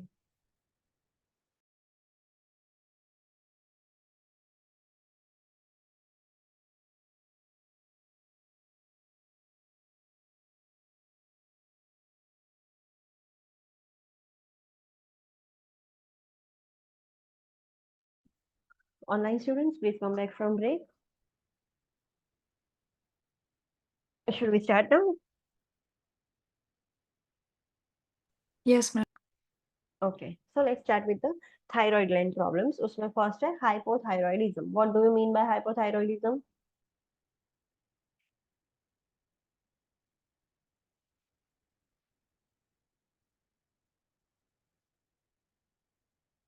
What do you mean by hypothyroidism? Hyposecretion of Thyroid hormones. कौन से? T3, T4. यस, सो hyposecretion हो जाता है thyroid hormones का, उसको हम हाइपोथायरॉयडिज्म बोलते हैं। एंड हमें पता कैसे चलेगा? बिकॉज थायराइड ग्लैंड का, थायराइड हार्मोन्स का काम क्या है? हमारे मेटाबॉलिज्म को रेगुलेट करना। जितना थायराइड हार्मोन ज्यादा उतना मेटाबॉलिज्म ज्यादा, जितना थायराइड हार्मोन कम उतना मेटाबॉलिज्म डिक्रीज हो जाएगा। So decrease rate of body metabolism, वो हमें उससे ही पता चल जाएगा कि patient is suffering from hypothyroidism. Hypothyroidism में T3 T4 लो होगा, बट TSH कैसा होगा? एलिवेटेड होगा, बिकॉज TSH का रेगुलेशन T3 एंड T4 करते हैं। T3 T4 कम सिक्रीट हो रहा है, इसीलिए ब्रेन को सिग्नल्स मिल रहे हैं, ब्रेन ज्यादा TSH सिक्रीट कर रहा है to secrete the more T3 and T4। So T4 T3 low होंगे बट TSH एलिवेटेड होगा। नाउ थायरॉयडिज्म, हाइपोथायरॉयडिज्म भी दो टाइप के हैं, primary and secondary. Primary hypothyroidism में मेन डिसफंक्शन कहाँ पर है? थायराइड ग्लैंड में। एंड सेकेंडरी में प्रॉब्लम कहाँ पर है? पिट्यूटरी ग्लैंड में, कि वो TSH प्रोड्यूस ही नहीं कर रहा है कि जिसकी वजह से T3 T4 हो। So the main problem is the pituitary gland secondary में। अंडरस्टूड? हर सब में ऐसा ही है, कॉमन। प्राइमरी मतलब वो ग्लैंड में प्रॉब्लम है, सेकेंडरी मतलब और कहीं पर प्रॉब्लम था जिसकी वजह से हाइपोथायरॉयडिज्म हुआ, so that is secondary hypothyroidism. Understood? Yes. Okay, next is assessment finding. Hypothyroidism, hyposecretion of thyroid hormones की वजह से असेसमेंट फाइंडिंग्स क्या होंगे? तो एक तो मेटाबॉलिज्म लो हो गया है, तो patient there will be lethargy and fatigue, weakness होगा, मसल एक होंगे, पैरास्थेशिया होगा, नमनेस एंड टिंगलिंग सेंसेशन होगा। This is something characteristic feature, ऐसा बोल सकते हैं कि दोनों में अलग अलग है, ये वर्ड से भी हमें पता चल जाएगा। इनटॉलरेंस टू कोल्ड, जो भी हाइपोथायरॉयडिज्म वाले पर्सन होते हैं ना, वो ठंड सहन नहीं कर पाते, उनको थोड़ी भी लाइक टेम्परेचर कम हो तो उनको ठंड ज्यादा लगती है, तो there will be intolerance to cold. और वो ओबेस होते हैं, उनको वेट गेन होता है। गुजराती में थायरॉयडिज्म को क्या बोलते हैं? सुकोथायरॉयड और बीनोथायरॉयड ऐसा बोलते हैं। तो बीनोथायरॉयड में मतलब पेशेंट वेट गेन करता है, that is hypothyroidism. And dry skin हो जाएगी, हेयर लॉस हो जाएगा, बॉडी हेयर कम हो जाएंगे। ओके, सो वो जो पर्सन होता है जो हाइपोथायरॉयडिज्म वाला होते हैं, उनकी स्किन, एक तो स्किन के टाइप्स होते हैं, ड्राई स्किन है या ऑयली स्किन है या मिक्स्ड है। तो बट जो हाइपोथायरॉयडिज्म वाले पेशेंट होते हैं उनकी स्किन एकदम ड्राई होती है, एंड उनके बॉडी हेयर भी कम होंगे, ज्यादा बॉडी हेयर नहीं होते उनकी बॉडी पर। ब्रेडिकार्डिया होगा, कॉन्स्टिपेशन होगा, generalise puffiness and oedema around the eyes and face, that is myxoedema. ये बहुत ज्यादा हो जाता है, मैक्स एडिमा कॉमनली देखने को नहीं मिलता है, बट हाइपोथायरॉयडिज्म ज्यादा हो जाएगा। जैसे हमने देखा था कि एड्रिनल एडिसन्स डिजीज का वर्स्ट फॉर्म है एडिसोनियन क्राइसिस, वैसे हाइपोथायरॉयडिज्म का वर्स्ट फॉर्म है मैक्सेडिमा। सो मैक्सेडिमा हो जाएगा जब ज्यादा हाइपोथायरॉयडिज्म हो जाता है, तो जनरलाइज पफीनेस हो जाती है, एडिमा हो जाता है specially around the eyes and face. Forgetfulness and loss of memory देखने को मिलेगा पेशेंट में। मेंस्ट्रुअल डिस्टर्बेंसेस हो जाएंगे पेशेंट के अंदर, मेंस्ट्रुएशन साइकिल एबनॉर्मल हो जाएगी। Goitre may or may not be present, yes, goitre हो भी सकता है, नहीं भी हो सकता है, ये चीज याद रखनी है। हाइपोथायरॉयडिज्म की वजह से ग्वाइटर नहीं होता है। ग्वाइटर में क्या होता है? What is goitre?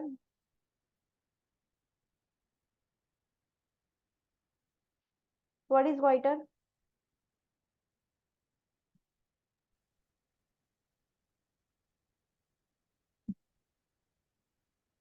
neck swelling થશે. ओके, क्यों? Iodine deficiency. ओके, सो आयोडीन डेफिशिएंसी की वजह से थायराइड ग्लैंड डैमेज हो जाता है, स्वोलन हो जाता है, और उसकी वजह से ग्वाइटर हो जाता है। सो अगर हाइपोथायरॉयडिज्म में ग्वाइटर हो भी सकता है, नहीं भी हो सकता है, ऐसा याद नहीं रखना है कि हाइपोथायरॉयडिज्म है तो ग्वाइटर होगा ही, नहीं भी होता है। ग्वाइटर की वजह से हाइपरथायरॉयडिज्म हो सकता है, बट जरूरी नहीं कि हाइपोथायरॉयडिज्म में ग्वाइटर होगा ही। Understood the difference? अगर ग्वाइटर हुआ है, पेशेंट को ग्वाइटर प्रॉब्लम है, आयोडीन डेफिशिएंसी हो गई है, तो चांसेस है कि पेशेंट को हाइपरथायरॉयडिज्म होगा, बट जरूरी नहीं है कि हाइपोथायरॉयडिज्म है तो पेशेंट को ग्वाइटर भी होगा. It may or may not be present. Cardiac enlargement हो जाएगा, tendency to develop a heart failure. Now जो भी जैसे क्वेश्चंस है कि why cardiac enlargement, why there is a reason, cardiac enlargement है तो हार्ट फेलियर हो गए, so why you have to find it out. Rationals आपको ही ढूंढने हैं अब, तो आप कुछ काम करोगे. ओके, इंटरवेंशन क्या कर सकते हैं? मेन इंटरवेंशन क्या होगी? हाइपोसिक्रेशन है तो स्टिमुलेट. स्टिमुलेशन या रिप्लेसमेंट हमें करना होगा, सो बाहर से देना होगा. That is the main treatment. बाकी सारी ट्रीटमेंट सिम्टोमेटिक होगी, कॉज जो है वो एलिमिनेशन करना है, वो सब. So we will monitor vital signs including heart rate and rhythm.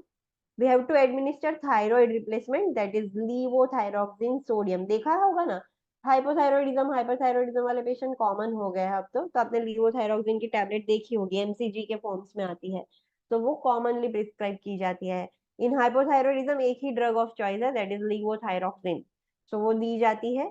Instruct the client about thyroid replacement therapy and about the clinical manifestation of both hypo and hyper related to under and over replacement of the hormone. Patient को thyroid replacement therapy के बारे में बोलना होगा कि आपको रोज अब दवाई लेनी ही पड़ेगी, बट ध्यान रखें कि हाइपो के साइन एंड सिम्टम्स भी उसको पता होने चाहिए, हाइपर के भी पता होने चाहिए. ऐसा ना हो कि अंडर रिप्लेसमेंट हो रहा है कि ओवर रिप्लेसमेंट हो रहा है.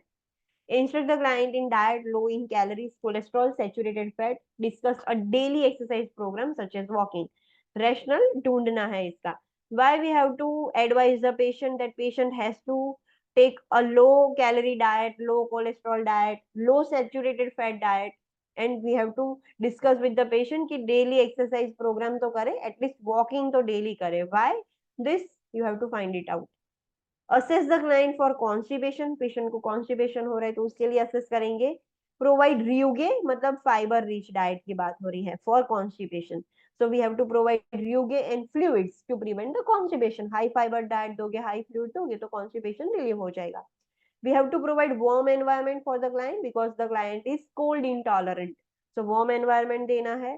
Avoid sedatives and opioid analgesics because of increased sensitivity to this medication may precipitate myxedema coma. Yes, जो पेशेंट को हाइपोथायरॉयडिज्म है तो हाइपोथायरॉयडिज्म में हम सीडेटिव एंड ओपियोइड एनाल्जेसिक्स नहीं दे सकते, बिकॉज अब ये मेडिकेशन की सेंसिटिविटी बढ़ गई है. सेंसिटिविटी बढ़ गई है मतलब ये मेडिसिन अब ज्यादा असर करेगी.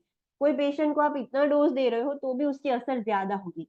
सेंसिटिव मतलब असर कर रहा है, रेजिस्टिव मतलब असर नहीं हो रही. सेंसिटिविटी बढ़ गई है मतलब ज्यादा असर हो जाएगी उसकी. सो अगर पेशेंट को हमने दे दिया ओपियोइड एंड सेडेटिव्स और ज्यादा सेंसिटिविटी हो गई तो पेशेंट को मैक्सेडिमा कोमा भी हो सकता है, ज्यादा हाइपोथायरॉयडिज्म हो जाएगा and patient can go into coma. So ये चीज ध्यान रखनी है.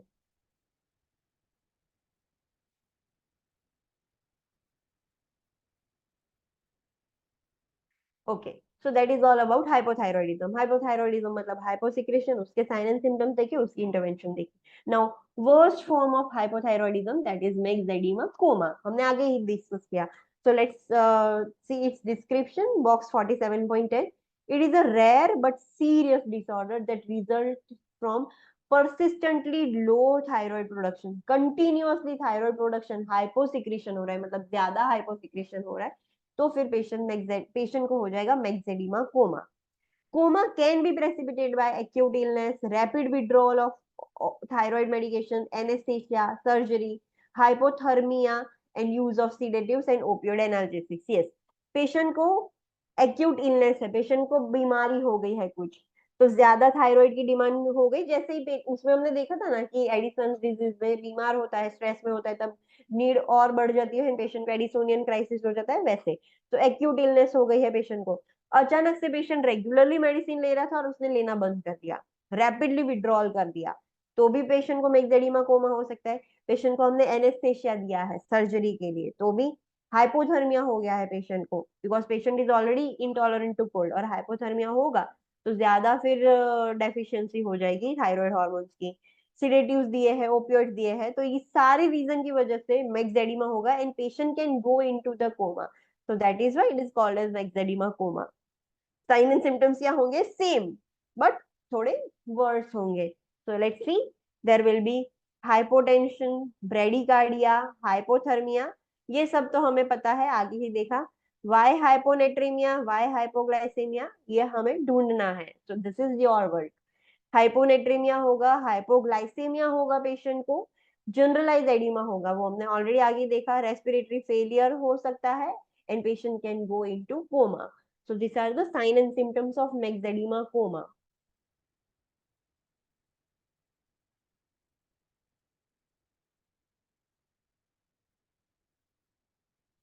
ओके, इंटरवेंशन क्या करेंगे? हमें पता है कि मैक्सेडिमा कोमा है, तो उसमें क्या हुआ है, प्रॉब्लम क्या हुआ है, what is the problem? Excessive amount में डिक्रीज થઈ ગયા છે thyroid. Yes, excessive deficiency of thyroid hormones. So we have to give high dose thyroid hormones, right? तो पहले तो पेशेंट क्या कर रहा था, हाइपोथायरॉयडिज्म में ओरल लिवोथायरॉक्सिन ले रहा था. अब ओरल ही काम करेगा?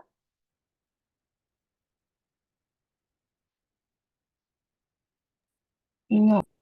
नो, अब ओरली काम नहीं करेगा जब तक कि पेशेंट मैक्सेडिमा कोमा में से नॉर्मल हाइपोथायरॉयडिज्म में नहीं आ जाता. तब तक हमें आईवी देना है. फिर एक बार स्टेबिलाईज हो जाए, पेशेंट खतरे में से निकल जाए, फिर ओरल स्टार्ट कर सकता है. सो मेन हमारी ट्रीटमेंट होगी एडमिनिस्टर लीवोथायरॉक्सिन थ्रू आईवी, वो मेन ट्रीटमेंट है. बट पेशेंट को अदर सिम्टम्स भी थे, तो उसके लिए भी हमें इंटरवेंशन करनी होगी. रेस्पिरेटरी फेलियर हमने देखा, तो airway is our priority. So maintain a patent airway. Institute aspiration precaution. Yes, patient coma में चला जा रहा है. कोमा में मतलब उसकी कॉन्शियसनेस धीरे धीरे कम हो रही है. जब कॉन्शियसनेस कम होगी तो एस्पिरेशन रिस्क कितना बढ़ जाएगा. So we have to always take aspiration precaution. Aspiration नहीं होना चाहिए. We have to give IV fluids. Normal भी दे सकते हो, हाइपरटोनिक भी दे सकते हो. हाइपरटोनिक देने से क्या होगा, जो जनरलाइज एडिमा है, मतलब वो सेल्स में से पानी खींचकर वेस्कुलर में आ जाएगा एंड फिर वो एलिमिनेट हो सकता है in a form of urine. We have to give levothyroxine IV, administer glucose IV as prescribed, administer corticosteroids as prescribed. Steroids भी देने पड़ेंगे पेशेंट को. Assess the client temperature hourly because of risk of hypothermia. Patient का hourly temperature लेना है. Monitor blood pressure frequently. blood pressure frequently check करते रहना है. We have to keep the client warm. Hypothermia नहीं होना चाहिए उसको. And we have to monitor the changes in the mental status which gradually decreases. So हमें वो monitor करते रहना है. वी डोंट वांट कि पेशेंट धीरे धीरे कोमा में चला जाए. तो मॉनिटर करके उसको इम्प्रूव भी करना है. ट्रीटमेंट ये सब देनी पड़ेगी. We have to monitor electrolyte and glucose levels. Electrolyte levels हमने जो आगे देखे असेसमेंट फाइंडिंग में चेंज हो रहे थे, वो मॉनिटर करना है. ग्लूकोज लेवल भी मॉनिटर करना है. सो ये सारी सिम्टोमेटिक ट्रीटमेंट थी. जो भी पेशेंट के साइन एंड सिम्टम्स थे, अकॉर्डिंग टू दैट हमने treatment the.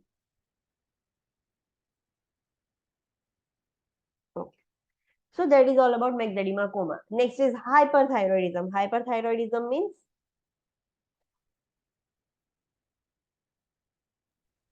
Hypersecretion of thyroid. excessive secretion of thyroid hormone. So it results from hypersecretion of thyroid hormones T3 and T4. इसमें होगा क्या, कैरेक्टरिस्टिक है increase rate of metabolism, because जितना thyroid hormone ज्यादा उतना metabolism ज्यादा. The common cause is Graves disease और also called as toxic diffuse goitre. देखा, गॉइटर की वजह से भी हाइपरथायरॉयडिज्म हो सकता है एंड ग्रेव्स डिजीज की वजह से भी हाइपरथायरॉयडिज्म हो सकता है. व्हाट इज गॉइटर तो आपको पता है. चलो, what is Graves disease?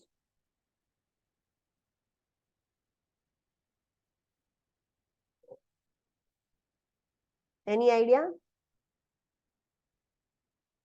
What is Graves disease? Graves disease में गॉइटर में क्या होता है, टॉक्सिक डिफ्यूज गॉइटर में due to iodine thyroid gland damage हो रहा है.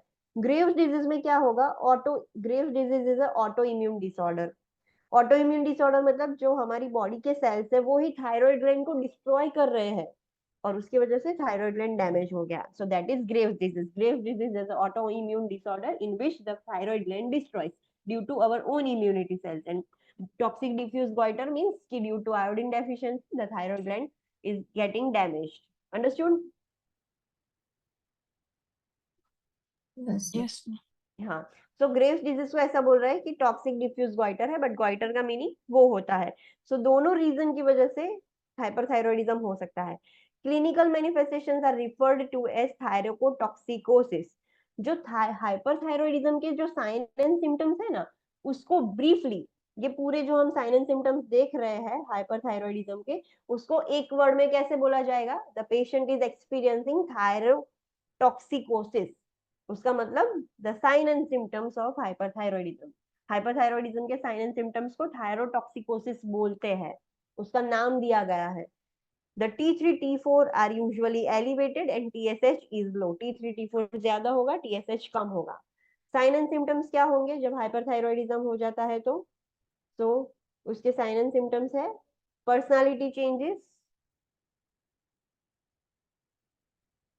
Personality changes such as irritability, agitation and mood swings patient को होंगे. There will be nervousness and fine tremors of the hand. Patient के हाथ में ऐसे tremors आएगी, vibrations होंगे, weakness होगा, muscle ache होगा, paresthesia होगा. अब patient को हो जाएगा heat intolerance. आगे में patient को ठंड सहन नहीं हो रही थी, इसमें patient को गर्मी सहन नहीं होगी. आगे weight gain हो रहा था, इसमें weight lose होगा. स्मूथ स्किन होगी ड्राई के बजाय, soft skin and soft hair होंगे इसमें पेशेंट के. There will be palpitations, cardiac dysrhythmias such as tachycardia और एट्रियल फिब्रिलेशन. आगे क्या हो रहा था?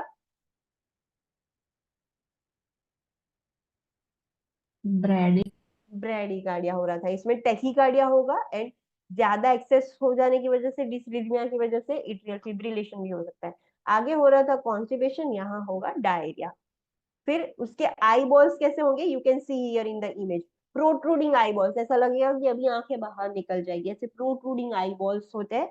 उसको मेडिकल टर्मिनोलॉजी में हम बोलेंगे एक्स ऑप्थेल्मोस. एक्स ऑप्थेल्मोस मतलब प्रोट्रूडिंग आई बॉल्स. आपने कभी ऐसे लोग देखे कि जिनकी आई बॉल्स ऐसे संकन होती है, पूरी अंदर घुसी हुई, बहुत डीप होता है, ऐसा आई सॉकेट देखा है? ऐसा कोई पर्सन जिसकी आंखें बहुत अंदर होती है, उसको क्या बोलेंगे? चलो, प्रोट्रूडिंग है, बाहर है तो that is called as exophthalmos, अंदर है तो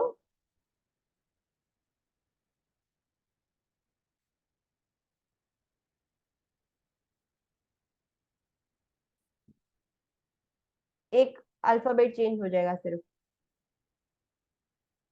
read it out what it is called as.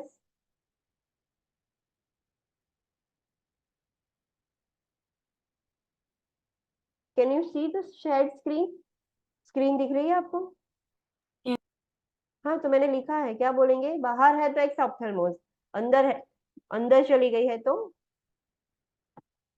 N ऑप्थेल्मोस बोलेंगे एनम उसको. हाँ, सो ये टर्मिनोलॉजीज है. सो क्वेश्चन में जरूरी नहीं है कि आपको ऐसा लिखकर दिखाया गया होगा कि patient has protruded I balls. शायद ऐसा भी लिखा हो कि पेशेंट हैज एक्स ऑप्थेल्मोस. तो दोनों वर्ड्स पता होने चाहिए कि एक्स ऑप्थेल्मोस मतलब प्रोट्रूडिंग आई बॉल्स. डायफोरेसिस होगा, एक्सेसिव स्वेटिंग, हाइपरटेंशन होगा एंड एनलार्ज थायराइड ग्लैंड होगा. गोइटर होगा ही होगा. हाइपोथायरॉयडिज्म में क्या था? जरूरी नहीं है कि गोइटर होगा. हाइपोथायरॉयडिज्म की वजह से गोइटर नहीं हो सकता, हो भी सकता है, नहीं होता, बट आइडियली उससे नहीं होता. बट इसमें गोइटर की वजह से हाइपोथायरॉयडिज्म हुआ है, हाइपरथायरॉयडिज्म हुआ है, तो गोइटर तो obviously enlarge goitre thyroid gland तो होगा ही. सो ये आपको इसमें फॉर श्योर देखने को मिलेगा. हाइपोथायरॉयडिज्म में होगा भी, हो भी सकता है या नहीं भी हो सकता है.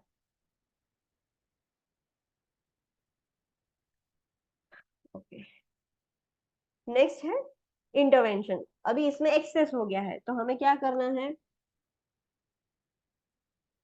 What we can do? Decrease करो. We have to reduce it. So इसमें याद रखना है कि हाइपरथायरॉयडिज्म की दवाई आती है.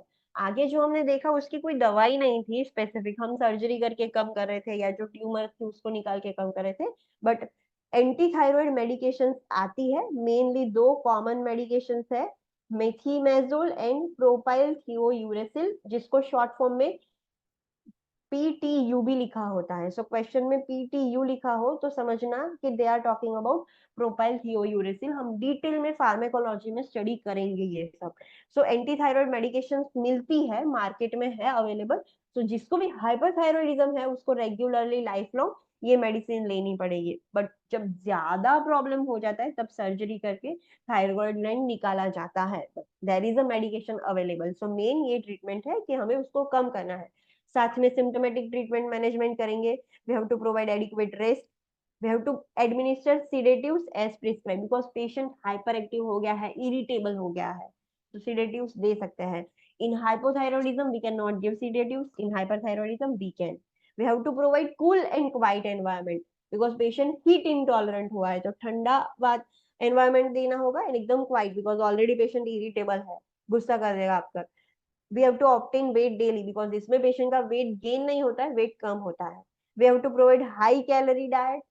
We have to avoid administration of stimulants जिससे patient और ज्यादा hyper active हो जाए, वो सारी चीजें अवॉइड करनी है, स्टिमुलेंट्स नहीं देने हैं। We have to administer anti thyroid medication such as methimazole and propylthiouracil PTU which can block the thyroid synthesis as prescribed। इसकी वजह से थायराइड हार्मोन्स का सिंथेसिस बंद हो जाएगा।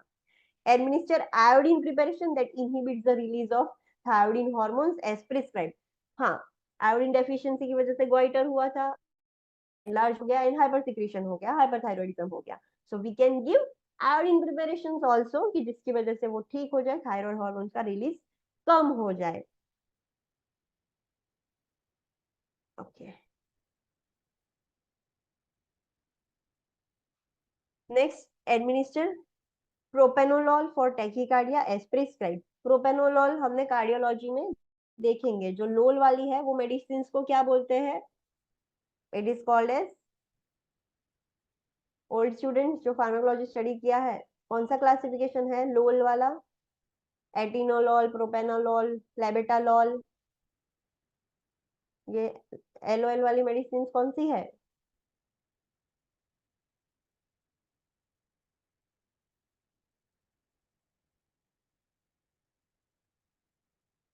Find it out. So propranolol देंगे फॉर टैकीकार्डिया। टैकीकार्डिया ज्यादा contractility कम करने के लिए हम प्रोपेनोलॉल भी दे सकते हैं, लॉल वाली मेडिसिन इन शॉर्ट दे सकते हैं। Prepare the client for radio active iodine therapy as prescribe to destroy the thyroid cells. अभी ये थायराइड सेल्स हमें लगा, हमने बहुत ट्राई किया बट मेडिसिन से बात नहीं बन रही है, तो अब वो थायराइड को हमें डिस्ट्रॉय करना होगा बिकॉज एक्सेस सिक्रेशन हो रहा है। तो हम रेडियो एक्टिव आयोडीन थेरेपी दे सकते हैं कि जिसकी वजह से थायराइड सेल्स डिस्ट्रॉय हो जाएंगे एंड वो कम हो जाएगा सिक्रेशन। या तो we have to patient prepare the patient for subtotal thyroidectomy. What do you mean by subtotal thyroidectomy? Subtotal थायराइडेक्टोमी का मतलब क्या? अफेक्टेड पोर्शन रिमूव करेंगे। हाँ, पूरा टोटल थायराइडेक्टोमी मतलब पूरा रिमूव करना, सब टोटल मतलब पूरा नहीं रिमूव कर रहे हैं, हाफ रिमूव कर रहे हैं। तो सब टोटल थायराइडेक्टोमी कर सकते हैं, एक साइड का निकाल सकते हैं। ऐसे थायराइड ग्लैंड बटरफ्लाई शेप का है तो एक साइड का निकाल देंगे। Elevate the head of the bed if the client is experiencing exophthalmos. अगर क्लाइंट का एक्स ऑप्थेल्मोस हो रहा है तो हमें बेड एलिवेट करना होगा, कि जिससे क्यों एलिवेट करना होगा, you have to find it out, कल मुझे बोलना। तो जब भी पेशेंट एक्सऑप्थेल्मोस एक्सपीरियंस कर रहा है तो हमें head of the bed elevate करना है। In addition, instruct the client to consume a low salt diet, administer artificial tears, encourage the use of dark glasses and tape the eyelids closed at night if necessary। तो हमने position तो दी but additionally patient को बोलना है कि salt कम लेना है diet में, आर्टिफिशियल टीयर्स ऐसे आई ड्रॉप्स आते हैं वो एडमिनिस्टर करना है कि जिससे मॉइस्चर बना रहे आंखों में। डार्क ग्लासेस यूज करने हैं एंड अगर जरूरत पड़े तो रात को सोते वक्त आईलिड्स के ऊपर टेप भी लगानी पड़ेगी, तो ये भी हो सकता है। And we have to allow the client to express concerns about body image changes. ये जो बॉडी इमेज चेंजेस हो रहे हैं उसके रिलेटेड जो भी कंसर्न्स है वो पेशेंट एक्सप्रेस कर सकता है। सो this is all about intervention. अभी इसका भी वर्स्ट फॉर्म है, अगर हाइपरथायरॉयडिज्म ज्यादा हो गया तो it can lead to thyroid storm. तो थायराइड स्टॉर्म का मतलब हमें पता चल गया कि अनकंट्रोलेबल या एक्सेसिव हाइपरथायरॉयडिज्म। तो हाइपो एंड हाइपर दोनों के एक्सेस फॉर्म वर्स्ट फॉर्म है। हाइपो का वर्स्ट फॉर्म है मैक्सेडिमा कोमा हाइपर का वर्स्ट फॉर्म है thyroid storm. So let's study about thyroid storm. Thyroid storm, this is the acute life-threatening condition occurs in a client with uncontrollable hyperthyroidism. जब बहुत access हो जाएगा तो patient की जान भी जा सकती है. इसमें भी कोई भी वर्स्ट सिचुएशन, जो भी क्राइसिस है, वो भी लाइफ थ्रेटनिंग, थायरिसोनियन crisis, myxoedema, coma, then thyroid storm, ये सारे जो वर्स्ट फॉर्म है वो लाइफ थ्रेटनिंग ही होंगे. It can be caused by manipulation of the thyroid gland during surgery and release of the thyroid hormone into the bloodstream. It can also occur from severe infection and stress. Okay. दो reason की वजह से patient को thyroid storm हो सकता है. एक patient was suffering from hyperthyroidism and doctor ने डिसाइड किया कि we want to do the surgery, but during surgery thyroid gland ज्यादा मैन्युपुलेट हो गया. तो क्या होगा, वो मैन्युपुलेशन की वजह से उसको छेड़ा ड्यूरिंग सर्जरी, तो उसने ज्यादा हार्मोन रिलीज कर दिया ब्लड के अंदर. अब भुगतो, patient will suffer due to excess thyroid hormones. Patient will go in the thyroid storm. या तो दूसरा रीजन क्या है, पेशेंट को सीवियर इन्फेक्शन हो गया है, या तो पेशेंट सीवियर स्ट्रेस में है, तो भी हाइपरथायरॉयडिज्म एक्सेस हो सकता है. सो पेशेंट को एंटी थायराइड मेडिकेशंस देनी होगी, बीटा ब्लॉकर्स देने होंगे, ग्लूकोकॉर्टिकॉइड्स देने होंगे एंड आयोडाइड्स देने होंगे, which may be administered to the client before thyroid surgery to prevent its occurrence. We don't want कि थायराइड की सर्जरी चल रही है एंड अब थायराइड ग्लैंड की सर्जरी कर रहे हैं, तो पॉसिबिलिटी है कि मैनिपुलेशन हो सकता है, and after surgery we don't want to take a risk कि पेशेंट को थायराइड स्टॉर्म हो जाए. सो हम पहले से ही बिफोर सर्जरी हम एंटी थायराइड मेडिकेशंस भी दे देंगे, बीटा ब्लॉकर्स भी दे देंगे जो टेकिकार्डिया को कंट्रोल करेगा, ग्लूकोकॉर्टिकॉइड्स दे देंगे, आयोडाइड्स दे देंगे, कि जिसकी वजह से पेशेंट सर्जरी में से आए तो इमीडिएटली पेशेंट को हाइपरथायरॉयडिज्म ना हो जाए, कंट्रोल में रहे सब कुछ. तो this is all about thyroid storm. अब साइन एंड सिम्टम्स क्या होंगे, सेम बट थोड़े एक्सेसिव होंगे. तो इसमें एलिवेट हो जाएगा temperature just like fever. Already heat intolerant था, इसमें इतना ज्यादा एक्सेसिव हीट हो जाएगी, लगेगा कि पेशेंट को फीवर ही है. There will be tachycardia, systolic hypertension होगा, नोजिया, वोमिटिंग, डायरिया होगा, एकदम एजिटेटेड हो जाएगा पेशेंट, ट्रेमर्स आएंगे पेशेंट को एंड पेशेंट एंग्जियस हो जाएगा. पेशेंट बहुत ही इरिटेबल हो जाएगा, एजिटेटेड हो जाएगा, रेस्टलेस हो जाएगा patient. There will be confusion and seizures as the condition progress. जैसे जैसे कंडीशन खराब होगी पेशेंट को सीजर्स भी आ सकते हैं. पेशेंट डेलीरियम भी एक्सपीरियंस करेगा एंड कोमा में भी जा सकता है. What is delirium? What is delirium? एक सिंपल वर्ड से आप याद रख सकते हो.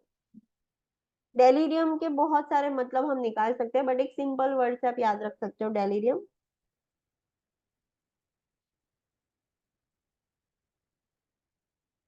It is the altered mental state in which the patient is not aware of the real surrounding. So simply हम कैसे याद रख सकते हैं, पेशेंट को क्या होगा? भ्रम થાય. Yes, भ्रम होंगे. Patient is not aware of the reality. Patient real world में है ही नहीं. सो डेलीरियम्स होंगे पेशेंट, बिकॉज उसका मेंटल स्टेटस चेंज हो रहा है, इसीलिए पेशेंट्स को डेलीरियम्स हो रहे हैं. And patient can go into coma also. Coma में चला गया फिर डेथ तो बहुत नजदीक आ जाएगी उसके लिए. So this are the sign and symptoms. Intervention क्या करना है, वी डोंट वांट कि एक्सेसिव हाइपरथायरॉयडिज्म हो, तो पहले से ही उसको मतलब कंट्रोल में रखेंगे, ज्यादा दे देंगे medicine, anti thyroid medication properly दे के रखेंगे. फिर जो भी सिम्टोमेटिक मैनेजमेंट है, हमने देखा था कि रेस्पिरेटरी फेलियर हो सकता है, तो एयरवे पेटेंसी हमें प्रॉपर मेंटेन रखनी है. Airway is our priority. So we have to maintain a patent airway, adequate ventilation proper maintain करना है. We have to administer anti-thyroid, iodide, propranolol. ये क्या हुआ, अब आगे ही हमने देखा. This which class is this? Beta blocker. Beta blockers. जो लोल वाले हैं वो बीटा ब्लॉकर्स है. सो प्रोपेनोलॉल देंगे, ग्लूकोकॉर्टिकॉइड्स देंगे, वो पहले से ही दे देंगे. एंड अगर आपको लग रहा है कि थायराइड स्टॉर्म हुआ है तो भी ये सब दे सकते हो, but to prevention is always better than cure. पहले से ही देना अच्छा है रहेगा. We have to monitor vital signs, monitor continuously for cardiac dysrhythmias. हमने देखा कि हाइपरथायरॉयडिज्म में ही टैकीकार्डिया हो जाता था, एट्रियल फिब्रिलेशन होगा. थायराइड स्टॉर्म में तो कितना वर्स हो सकता है. सो पहले से कंटिन्यूअसली मॉनिटर करना है. Administer non-salicylate antipyretics as prescribed. Salicylates increases the free thyroid hormone level. Yes, salicylates, मतलब एक एग्जांपल दो मुझे सैलिसिलेट्स का जो हम फीवर में यूज करते हैं। एंक्लेक्स में यूज होता है, इंडिया में तो इतना कॉमनली यूज नहीं करते, बट कौन सा सैलिसिलेट फीवर में यूज करते हैं ओल्ड स्टूडेंट्स? चलो, Acetaminophen. Acetaminophen is not a salicylate, PCM है वो, तो हम भी यूज करते हैं फीवर में। एस्पिरिन। एस्पिरिन, एस्पिरिन का दूसरा नाम क्या है?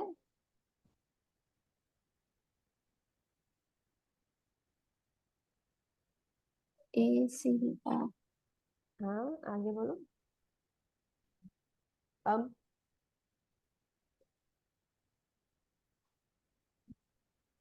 अब तो बोलो, मैंने आधा लिख दिया।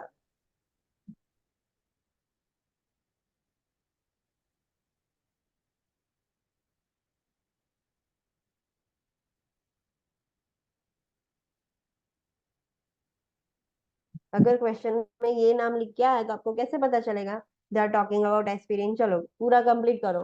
What is this? एस्पिरिन का दूसरा नाम ढूंढ के आना, मुझे बोलना। So aspirin is a acetyl salicylic acid, yes. So aspirin is also called as acetyl salicylic acid. So जिसमें भी सैलिसिट वाले एंटीबायोटिक्स है, फीवर हो रहा था पेशेंट को, इंक्रीज हो रहा था टेम्परेचर, तो टेम्परेचर कम करने के लिए हम एस्पिरिन नहीं दे सकते। इन शॉर्ट, जिसमें सैलिसिलेट है एसिड नहीं दे सकते, बिकॉज सैलिसिलेट वाली मेडिसिन देने से क्या होगा, ऑलरेडी जो फ्री थायराइड है, हमने आगे देखा था डायग्नोस्टिक टेस्ट में कि T4 हम टेस्ट करते हैं तो फ्री वाला भी T4 होता है, एंड जो टोटल होता है वो भी होता है। टोटल में जो बाइंड हो गया होगा वो भी होगा, एंड फ्री दोनों कॉमन होगा, इन फ्री में फ्री फ्लोटिंग। सो सैलिसिलेट देने से क्या होगा, फ्री थायराइड हार्मोन लेवल बढ़ जाएंगे, एंड वी डोंट वांट कि वो बढ़े एंड पेशेंट को प्रॉब्लम हो। सो फीवर को कम करने के लिए नॉन सैलिसिलेट वाली मेडिसिन ही देनी है, लाइक एसिटामिनोफेन, पीसीएम यूज कर सकते हैं, but don't use aspirin for fever. NCLEX countries में एस्पिरिन यूज करते हैं इन फीवर, तो वो नहीं यूज करनी है। And use a cooling blanket to decrease the temperature as prescribed. Temperature कम करने के लिए कूलिंग ब्लैंकेट्स भी हम यूज कर सकते हैं। Okay, so that was all about thyroid storm. अभी हमने देखा कि जब प्रॉब्लम ज्यादा हो जाता है तो we are removing the thyroid gland. तो थायराइडेक्टोमी के बारे में स्टडी करेंगे। थायराइडेक्टोमी मतलब removal of the thyroid gland, उसको हम थायराइडेक्टोमी बोलेंगे। Then it is performed when persistent hyperthyroidism exists. Hypothyroidism में थायराइडेक्टोमी नहीं करेंगे, सिक्रीशन कम है। जब सिक्रीशन एक्सेस हो जाता है, हमने दवाई ली सब किया पर ठीक ही नहीं हो रहा है, तो फिर थायराइडेक्टोमी डॉक्टर कर देंगे। सब टोटल या टोटल दोनों की जा सकती है। सब टोटल थायराइडेक्टोमी मतलब removal of portion of the thyroid gland is preferred surgical intervention. Ideally doctor क्या करेंगे, सब टोटल थायराइडोक्टोमी सबसे कॉमन है। पूरा थायराइड निकाल देंगे तो फिर पेशेंट को हाइपोथायरॉयडिज्म होगा, लाइफ लॉन्ग सप्लीमेंटेशन लेना पड़ेगा। तो डॉक्टर आइडियली क्या करते हैं, पार्शियल ही ज्यादा प्रीफर करते हैं, बट प्रॉब्लम ज्यादा होगा तो टोटल भी कर सकते हैं, ऐसा नहीं है कि it is not done. But doctors prefer क्या करते हैं ज्यादा, सब टोटल, सिर्फ पोर्शन रिमूव करते हैं। तो सर्जरी के प्री ऑपरेटिव इंटरवेंशन क्या होंगे, we have to obtain vital signs and weight of the patient, we have to assess the electrolyte level, assess for hyperglycemia, patient को हाइपरग्लाइसेमिया है कि नहीं, सर्जरी से पहले वो सब चेक करना पड़ेगा। Instruct the client how to perform coughing deep breathing exercise, how to support the neck in post operative period when coughing and moving. सब प्री ऑपरेटिव टीचिंग हम पहले ही दे देंगे कि आप सर्जरी के बाद आपको नेक मूवमेंट में थोड़ा कॉन्ट्राइंडिकेशंस होंगे, आपको मूवमेंट प्रॉपरली करनी है, नेक को सपोर्ट करना है, बिकॉज सर्जरी नेक पर की गई है।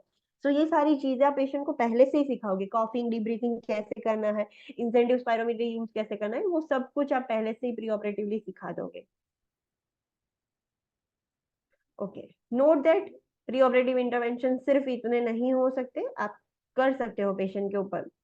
फिर हमने देखा था कि सर्जरी के बाद we don't want to patient make suffer from thyroid storm, तो सर्जरी से पहले ही हम anti thyroid medications like methimazole and PTU दे सकते हैं, आयोडाइड्स, प्रोपेनोलॉल, ग्लूकोकॉर्टिकॉइड्स दे सकते हैं to prevent the occurrence of thyroid storm.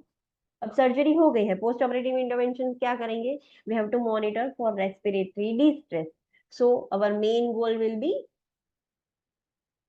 अगर रेस्पिरेटरी डिस्ट्रेस हो गया तो पेटेंट एयरवे मेंटेन करना हमारा मेन गोल हो जाएगा। सो पहले मॉनिटरिंग करो, monitor the for respiratory distress, have a tracheostomy set, oxygen and suction at the bed side. ये चीज याद रखनी है, कभी भी नेक की सर्जरी की गई है, कोई भी सर्जरी नेक रीजन में की है, वो पेशेंट के बेड साइड पर tracheostomy set, oxygen and suction उसके बेड के साइड पर अवेलेबल होना ही चाहिए, बिकॉज कुछ भी हो सकता है। नेक सर्जरी बहुत कॉम्प्लिकेटेड सर्जरी है।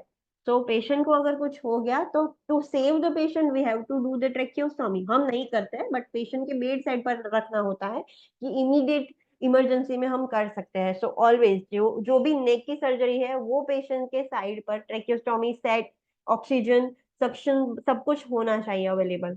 Limit the client talking and assess the level of hoarseness. Patient को बोलना है कि बात मत करो, चुप रहो, अननेसेसरी बातें बंद कर दो, लिमिट करो। एंड हॉर्सनेस, आवाज खराब हो जाएगी, लाइक जो आवाज बैठ जाती है वैसा हो जाएगा। तो देखना है कि कितना हॉर्सनेस हुआ है। थायराइड की सर्जरी में हॉर्सनेस होता है इनिशियली, बट कितना है वो हमें असेस करना है। Avoid the neck flexion and stress to the suture line. Patient ऐसे नेक फ्लेक्शन एक्सटेंशन ऐसा कुछ नहीं कर सकता, उसको स्टेबल रखना है, बिकॉज उस सूचर्स यहाँ पर लिए गए होंगे तो सूचर लाइन पर स्ट्रेस पड़ सकता है, सूचर्स ब्रेक हो सकते हैं। Monitor for laryngeal nerve damage as evidenced by airway obstruction, dysphonia, high pitch voice, stridor, dysphagia and restlessness. Yes, अब डॉक्टर सर्जरी कर रहे थे नेक की, थायराइड रिमूवल की, और गलती से डॉक्टर से लैरिंजियल नर्व डैमेज हो गई। तो हमें कैसे पता चलेगा कि पेशेंट की लैरिंजियल नर्व डैमेज हुई है कि नहीं? वो हो सकती है शायद, चलो मैन्युपुलेट हो गई है, उसके ऊपर कुछ हो गया तो लैरिंजियल नर्व डैमेज हो सकती है। तो हमें कैसे पता चलेगा कि लैरिंजियल नर्व डैमेज हो गई है? एयरवे ऑब्स्ट्रक्शन हो सकता है। डिस्फोनिया, डिस्फोनिया मतलब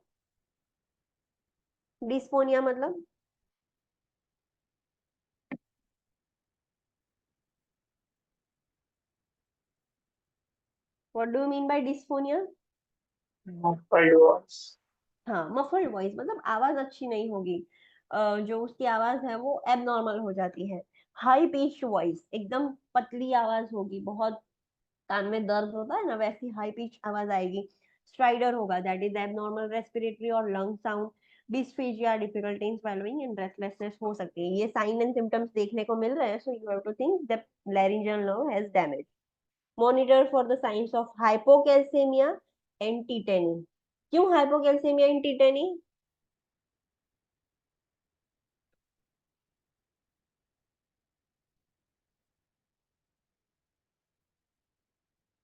चलो, why there is hypocalcemia and tetany?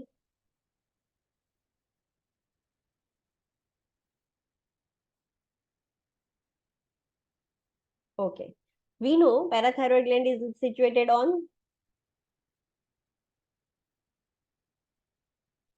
parathyroid Thyroid gland. gland. Thyroid gland. We are doing the surgery of thyroid gland, so there is a possibility that we might make a trauma to the parathyroid gland. Parathyroid gland को trauma हो जाएगा। parathyroid gland का function क्या है?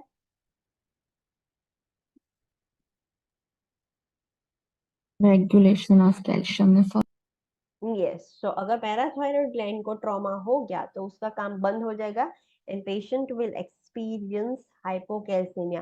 Due to hypocalcemia patient will experience टीटेनी।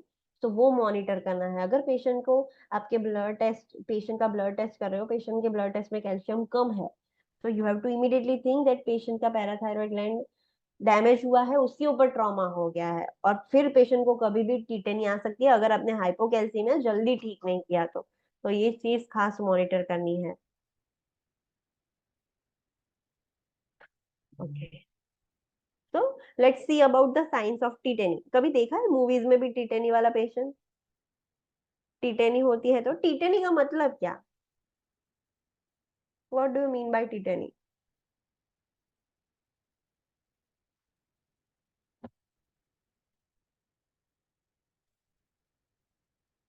What do you mean by tetany?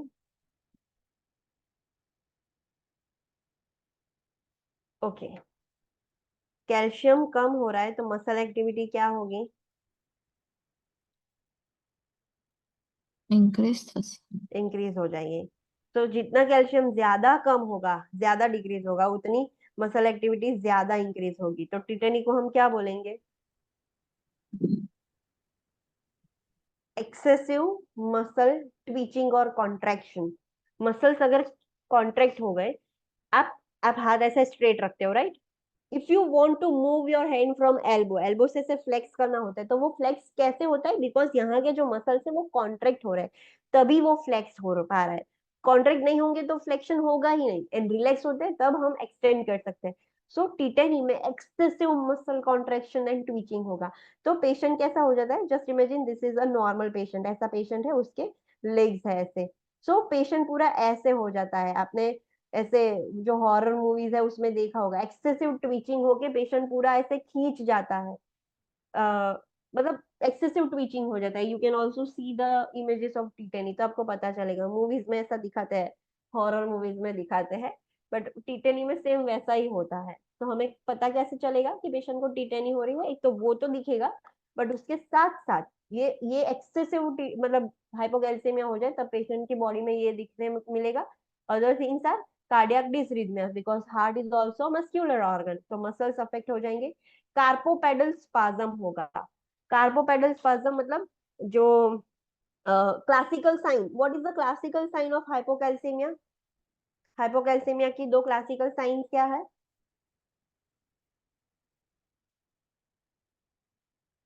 What is the classical sign? इस पर से मैं आपको ये समझाऊंगी। Chvostek signs and Trousseau signs. What is Chvostek sign? उसमें होगा क्या? What happens in ट्वॉस्टिक sign?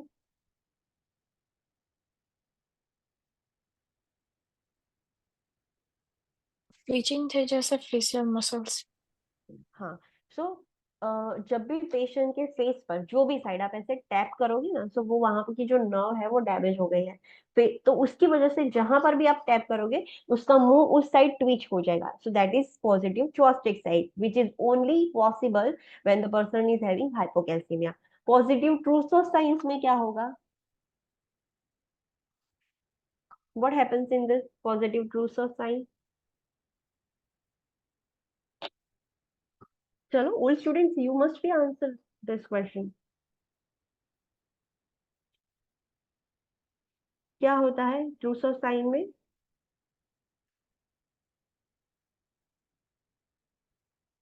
जब पेशेंट को हम बीपी ऊपर का आम हाँ, यस। इन्फ्लेमेट थे जैसे।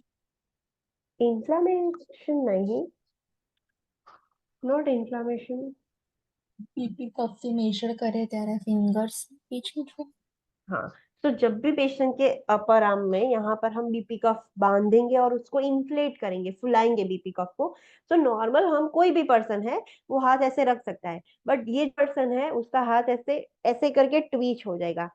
तो ये जो ट्वीचिंग हुआ पूरा हाथ का, उसको हम बोलते हैं carpopedal spasm. So in positive Trousseau sign हमने ऐसा याद रखा है कि बीपी कफ बांधेंगे तो ट्वीचिंग हो जाएगा, बट उसको हम इंग्लिश में बोले या टर्मिनोलॉजीज में बोले तो ऐसा बोल सकते हैं कि when we inflate the BP cuff, the person will experience the carpopedal spasm. तो कार्पोपेडल स्पाज्म क्या हुआ? यहाँ के जो हैंड्स है, जो कार्पल्स है, यहाँ के हाथ के ये जो बोन्स है उसको कार्पल्स बोलते हैं, राइट? तो ये जो कार्पल्स है वो स्पाज्म होके ट्वीच होके हाथ पूरा अंदर की साइड चला जाएगा एंड मुंह कॉन्ट्रेक्शन हो जाएंगे। तो वो वर्ड को हम बोलते हैं carpopedal spasm. Understood what is carpopedal spasm? Yes ma'am. Yes. So patient को टिटेनी में, हाइपोकैल्सीमिया में कार्पोपेडल स्पाज्म भी होंगे हाथ में, देन डिस्फेजिया होगा, difficulty in swallowing, muscle and abdominal cramps आएंगे, numbness and tingling sensation of face and extremities, positive Chvostek sign, positive Trousseau sign, this is the classical sign in a hypocalcaemia. Visual disturbances हो जाएंगे, photophobia होगा। What is photophobia? What is photophobia?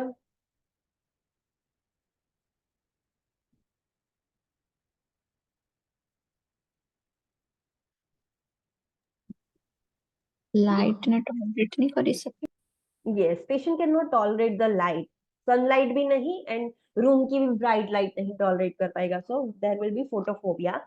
And wheezing and dyspnoea होगा। Wheezing is abnormal sound and dyspnoea difficulty in breathing. क्यों होता है wheezing and dyspnoea? Due to bronchospasm, because अंदर भी muscular layer है, सो ब्रोंकोस्पाज्म लैरिंगोस्पाज्म की वजह से वीजिंग या डिज्निया होता है एंड पेशेंट कैन गो और एक्सपीरियंस द सीजर्स आल्सो। तो ये सारे टीटेनी के साइंस है, मतलब पेशेंट का बहुत सीवियर हाइपोकैल्सीमिया हो गया है एंड पेशेंट को टीटेनी आ रही है। फिर कैल्शियम हाइपोकैल्सीमिया होगा तो हमें टीटेनी के लिए क्या करना होगा, कैल्शियम देना पड़ेगा। So we have to administer calcium gluconate injection देना पड़ेगा पेशेंट को for tetany and monitor for thyroid storm भी ना हो जाए वो भी ध्यान रखना है, बिकॉज अगर थायराइडेक्टॉमी करेंगे तो थायराइड स्टॉर्म के चांसेस है, तो वो भी ध्यान रखना है। तो ये चीज ध्यान रखनी है। This is the red important point for you to remember. Following thyroidectomy, maintain the client in a semi-Fowler's position. Thyroidectomy surgery के बाद पेशेंट को कंपलसरी सेमी फाउलर्स पोजीशन देनी होती है। Monitor the surgical site for oedema and for the signs of bleeding and check the dressing anteriorly and at the back of the neck. Monitor for inflammation which may block the airway. Just like adrenal gland, thyroid gland is also highly vascular organ. तो neck में surgery की है तो patient को always पहले तो semi Fowler position देनी है, बिकॉज कहीं पे भी सर्जरी करेंगे वो ट्रॉमा की वजह से इंफ्लेमेटरी रिएक्शन हो सकता है, वहां पर एडिमा होगा। सो पेशेंट को सुपाइन पोजीशन दोगे तो ब्रीथिंग डिफिकल्टी होगी एंड जो ड्रेनेज है वो नीचे ग्रेविटी की तरफ से वर्क करके नीचे भी नहीं जाएगा। सो इसीलिए ऑलवेज पहले तो सेमी फाउलर पोजीशन देनी होती है। जहां पे भी सर्जरी की है नेक पर, वहां पर एडिमा के लिए चेक करना होगा, माइल्ड एडिमा होगा ही ड्यू टू सर्जरी। ब्लीडिंग के लिए चेक करना है, ब्लीडिंग आगे फिर पीछे पूरा पोस्टीरियर नेक में ब्लीडिंग हो रहा है कि नहीं वो चेक करना है। ब्लीडिंग अगर ज्यादा हुआ, thyroid gland is also highly vascular gland, अगर ब्लीडिंग ज्यादा हुआ तो फिर पेशेंट की डेथ भी हो सकती है एंड वो ब्लीडिंग लाइक अंदर एयरवे भी ऑब्स्ट्रक्ट हो सकता है, कुछ भी हो सकता है। सो ब्लीडिंग के लिए भी खास चेक करना है। फिर inflammation, due to surgery inflammatory reaction होगा, अगर इन्फ्लामेशन ज्यादा हो गया तो एयरवे ब्लॉक हो सकता है। So we have to also monitor for inflammation and always keep an emergency tracheostomy kit should be available at bedside। कहीं पे भी नेक की सर्जरी हो तो इमरजेंसी ट्रेक्योस्टोमी किट बेड साइड पर होनी ही चाहिए पेशेंट के साथ में, बिकॉज इसमें से कुछ भी हो सकता है, एडिमा बढ़ गया, ब्लीडिंग बढ़ गया, एयरवे ऑब्स्ट्रक्ट कुछ भी हो गया तो पेशेंट का एयरवे ऑब्स्ट्रक्ट हो जाएगा and airway is our priority. Airway obstruct हो गया मतलब सोचो पेशेंट की टिकट कट गई। So always we have to keep the tracheostomy kit at the patient's bedside। tracheostomy, oxygen and suction, वो तीनों चीज बेड साइड पर होनी ही चाहिए जब भी कोई भी नेक सर्जरी हो। तो नॉट ओनली ट्रेक्योस्टोमी, कोई भी नेक की सर्जरी हो तो ये तीनों चीजें अवेलेबल होनी चाहिए। Okay, so this is all about thyroid gland problems. Parathyroid में सिर्फ दो ही है, हाइपो एंड हाइपर, एंड फिर उसका रिमूवल, सो वो हम कल देखेंगे। Okay, let's do a quick revision. आज हमने क्या देखा, थायराइड ग्लैंड प्रॉब्लम्स देखे, उसमें फर्स्ट देखा हाइपोथायरॉयडिज्म। हाइपोथायरॉयडिज्म मतलब hypo secretion of T4 and T3, TSH elevate हो जाएगा, मेटाबॉलिज्म कम हो जाता है। उसके भी दो टाइप्स है, प्राइमरी सेकेंडरी। प्राइमरी मतलब प्रॉब्लम है थायराइड ग्लैंड में, सेकेंडरी मतलब प्रॉब्लम है पिट्यूटरी ग्लैंड में। उसके हमने साइन एंड सिम्टम्स देखे। ओके, देन इंटरवेंशन देखी। कम सिक्रेशन है तो ऑब्वियसली हमें रिप्लेसमेंट देना होगा और इसका ड्रग याद रखना है बिकॉज एक ही ड्रग है। So we have to give levothyroxine sodium या लीवोथायरोक्सिन नाम से भी आप याद रख सकते हो। इतना ध्यान रखना है कि पेशेंट को ओवर रिप्लेसमेंट ना हो जाए एंड अंडर रिप्लेसमेंट भी ना हो जाए। फिर पेशेंट को हम एजुकेशन देंगे, you have to take a low calorie diet. Why, वो सारे रेशनल्स आपको ढूंढ के लाने हैं, जितने भी वाई वाले क्वेश्चन है उसके आंसर्स आपको ढूंढ के लाना है। कॉन्स्टिपेशन के लिए जो भी सिम्टोमेटिक मैनेजमेंट है इन शॉर्ट वो करना है, ये चीज याद रखनी है। हाइपोथायरॉयडिज्म में we can not give sedatives and opioid medications because of increased sensitivity, वरना patient can go into the myxedema coma, so that is why we cannot administer the sedatives and opioids in hypothyroidism। फिर हमने देखा myxedema coma। myxedema coma मतलब severe hyposecretion of thyroid hormones, बहुत ज्यादा ही कम हो गए हैं, तो उसको हम बोलेंगे myxedema coma। उसके हमने साइन एंड सिम्टम्स देखे, क्यों होता है वो देखा। साइन एंड सिम्टम्स देखे सेम होंगे, बस थोड़े ज्यादा वर्स होंगे। इन शॉर्ट ये लाइफ थ्रेटनिंग है, patient can go into coma and death भी हो सकते हैं। फिर हमने उसकी इंटरवेंशन देखी। मेन इंटरवेंशन, ज्यादा कम सिक्रेशन हुआ है तो हमें ऑब्वियसली ओरली अब काम नहीं करेगा, हमें आईवी ही देना होगा। एक बार पेशेंट खतरे में से निकल जाए, सेफ हो जाए, फिर हम ओरल दे सकते हैं, बट पहले आईवी देना होगा। एंड जो भी सिम्टम्स है, जो भी साइन एंड सिम्टम्स है, सिम्टोमेटिक ट्रीटमेंट साथ साथ में हमें देनी पड़ेगी। फिर हमने देखा हाइपरथायरॉयडिज्म। हाइपर मतलब excessive secretion of thyroid hormones T3 T4 and TSH कम हो जाएगा। इसमें मेटाबॉलिज्म बहुत ज्यादा हो जाएगा। हाइपरथायरॉयडिज्म क्यों होता है? ग्रेव्स डिजीज की वजह से भी हो सकता है, गॉइटर की वजह से भी हो सकता है। साइन एंड सिम्टम्स हमने देखे। हाइपो के ऑपोजिट साइन एंड सिम्टम्स होंगे इसमें। फिर हमने इंटरवेंशन देखी। अभी इंटरवेंशन एंटी थायराइड मेडिकेशन मिलती है, इट इज अवेलेबल। एंड दोनों नाम याद रखने हैं आपको, बिकॉज दो ही ड्रग्स है। थायराइड मेडिकेशन में बहुत सारी ड्रग्स है ही नहीं, एक हाइपोथायरॉयडिज्म के लिए है एंड हाइपरथायरॉयडिज्म। तो इसमें हम दो ड्रग्स में से कोई भी एक दे सकते हैं, मेथिमेजोल एंड PTU, प्रोपाइल थियोयूरेसिल्स। तो ये मेडिसिन हम दे सकते हैं। अगर इससे भी मैनेज नहीं हो रहा है तो रेडियो एक्टिव आयोडीन देके थायराइड ग्लैंड डिस्ट्रॉय करेंगे, या थायराइड एक्टोमी करके थायराइड ग्लैंड निकाल देंगे।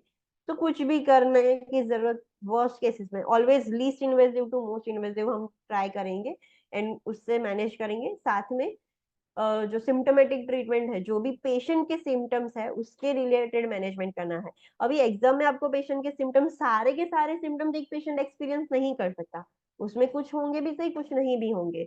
सो जब भी आपको इंटरवेंशन दिए जाए तो सिम्टम्स के रिलेटेड ही इंटरवेंशन सिलेक्ट करना। ऑप्शंस में सारी इंटरवेंशन होगी एंड वो करेक्ट होगी। सो ऐसा नहीं कि ये तो हमने पढ़ा था कि हम हाइपरथायरॉयडिज्म में ये ट्रीटमेंट कर सकते हैं, बट पेशेंट को वो सिम्टम ही नहीं है, तो why you have to do this intervention. तो ये चीज खास एग्जाम में ध्यान रखना, पेशेंट के साइन एंड सिम्टम्स क्या है उसके रिलेटेड ट्रीटमेंट दो। अननेसेसरीली पेशेंट को जो प्रॉब्लम है ही नहीं उसके लिए इंटरवेंशन करके पेशेंट को क्या फायदा होगा। तो ये चीज आप एग्जाम में ध्यान रखना। ओके। फिर हमने देखा कि एक्सेसिव हाइपरथायरॉयडिज्म की वजह से हो जाएगा थायराइड स्टॉर्म। जब बहुत ही अनकंट्रोलेबल एक्सेसिव हो जाता है तो उसके कॉजेस देखें कि क्यों होता है। आइडियली जो सर्जरी के वक्त मैनिपुलेशन होता है उसकी वजह से भी हो सकता है, या तो पेशेंट को सीवियर इन्फेक्शन स्ट्रेस हो जाए तो भी हो सकता है। फिर हमने देखा असेसमेंट फाइंडिंग देखा, उसके साइन एंड सिम्टम्स देखे, सिर्फ वर्स्ट साइन एंड सिम्टम्स होंगे कंपेयर टू हाइपरथायरॉयडिज्म। सेम होंगे बट थोड़े ज्यादा होंगे वर्स्ट। हमने उसकी इंटरवेंशन देखी। इसमें हमें प्रिवेंटिव मेजर्स में हम देखते थे कि सर्जरी से पहले ही anti thyroid medication, iodides, propranolol, मतलब बीटा ब्लॉकर्स, ग्लूकोकॉर्टिकॉइड्स, वो सब देते थे। तो वो पहले से ही दे देना है, या तो बाद में भी आप दे सकते हो। High doses of anti thyroid medication दे सकते हो हम, तो ये सारी चीज कर सकते हैं। इसमें पेशेंट को ध्यान रखना है कि सैलिसिलेट वाली मेडिसिन नहीं देनी है to control the fever. You have to always use non salicylate antipyretic. Salicylate मतलब एस्पिरिन, जिसके भी अंदर सैलिसिलेट हो, ऐसी मेडिसिन नहीं यूज करनी है। ये चीज ध्यान रखनी है। फिर हमने लास्ट में देखा थायराइड एक्टोमी, मतलब रिमूवल ऑफ थायराइड ग्लैंड। जब हमने बहुत ट्राई कर लिया बट थायराइड ग्लैंड तो मान ही नहीं रहा है, वो तो सिक्रेशन एक्सेस करे ही जा रहा है, तो हमें फिर उसको रिमूव ही करना होगा। दोनों किया जा सकता है, टोटल एंड सब टोटल, बट डॉक्टर्स ज्यादा प्रीफर करते हैं कि सब टोटल करते हैं, पूरा नहीं निकालते हैं, तो एटलीस्ट वो जो बचा कुचा थायराइड ग्लैंड है उसमें से जो हार्मोन सिक्रेट होंगे तो एडिक्वेट हो जाएंगे, पेशेंट को लाइफ टाइम के लिए लेना नहीं पड़ेगा रिप्लेसमेंट। उसके हमने प्री ऑपरेटिव इंटरवेंशन देखे एंड पोस्ट ऑपरेटिव इंटरवेंशन देखे। अब पोस्ट थायराइड एक्टोमी में टीटेनी एंड हाइपोकैल्सीमिया का रिस्क ज्यादा है। क्यों? Because parathyroid glands are situated on thyroid gland. So जब थायराइड एक्टोमी करेंगे तो पैराथायरॉइड ग्लैंड को भी डैमेज होगा, तो उसकी वजह से चांसेस है कि पेशेंट को हाइपोकैल्सीमिया होगा। एंड अगर हाइपोकैल्सीमिया ज्यादा हो गया तो पेशेंट को टिटेनी भी होगा। टिटेनी हुआ है, उसके साइन एंड सिम्टम्स हमने देखे कि what are the sign and symptoms of tetany. Excessive contractions और ट्वीचिंग ऑफ द मसल्स, तो बॉडी में सारी जगह पर हो सकते हैं, सो उसके हमने साइन एंड सिम्टम्स देखे। अगर टिटेनी हो जाए तो हमें कैल्शियम बाहर से आईवी के फॉर्म में देना होगा, that is calcium gluconate. In severe hypocalcaemia भी हम कैल्शियम ग्लूकोनेट ही देते हैं कैल्शियम को बढ़ाने के लिए। फिर रेड इंपॉर्टेंट पॉइंट क्या है ये, what is this red important point?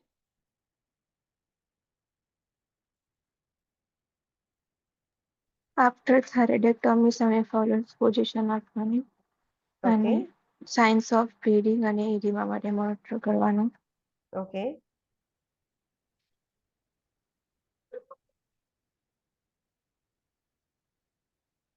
और क्या ને state બેડ करना સાઈડ પર ટ્રેકેસ્ટોમી કીટ ઓક્સિજન અને સક્શન 3 અવેલેબલ है। यस होना ही चाहिए। We have to also monitor for inflammation, because inflammation की वजह से भी एयरवे ब्लॉक हो सकता है। सो सेमीफाउलर्स पोजीशन देनी है, एडिमा, ब्लीडिंग, इन्फ्लामेशन मॉनिटर करना है, बिकॉज एयरवे ब्लॉक हो सकता है। And always we have to keep an emergency tracheostomy kit, वो तो होना ही चाहिए, फॉर श्योर होना चाहिए। गलती से भी आप ना भूल जाओ ऐसा नहीं चलेगा। सो ट्रेकियोस्टोमी किट अवेलेबल होनी ही चाहिए बेड साइड पर। तो ये चीज याद रखनी जैसी है। ओके, यहाँ तक किसी को कोई डाउट है? Yes or no? ओके, तो दिस इज ऑल। आज के लिए इतना ही है। And tomorrow please read and find out the rational. जो स्टूडेंट्स आंसर दे रहे हैं उनको तो बेनिफिट है, बिकॉज मैं आपको समझा सकती हूँ, मैं आपको एक्सप्लेन कर सकती हूँ, मैं आपका थिंकिंग चेंज नहीं कर सकती। एंड एग्जाम में आपको रैशनलाइज थिंकिंग आपको अडेप्ट करना ही होगा, तो ही आप अच्छे से एग्जाम क्लियर कर पाओगे। एंड वो मैं आपको ब्रेनस्टॉर्मिंग से ही सिखा सकती हूँ, बट उसके लिए आपको खुद को एफर्ट्स लगाने पड़ेंगे। You have to storm your brain, you have to do the exercise of your brain storming. So वो उससे ही अब बात बनेगी। सो अगर आप नहीं कर रहे हो रैशनलाइज थिंकिंग, तो you will be in trouble. मुझे लॉस नहीं है। सो आज मैंने देखा सारे स्टूडेंट्स आंसर नहीं दे रहे थे। I don't know whether you have not find out the rationales और you are feeling like shy while giving the answers। जो भी प्रॉब्लम है, please overcome that problem and start thinking like that, तो ही आपको एग्जाम में benefit होगा। See you tomorrow at 9 AM। Thank you. Thank you ma'am. Thank you ma'am.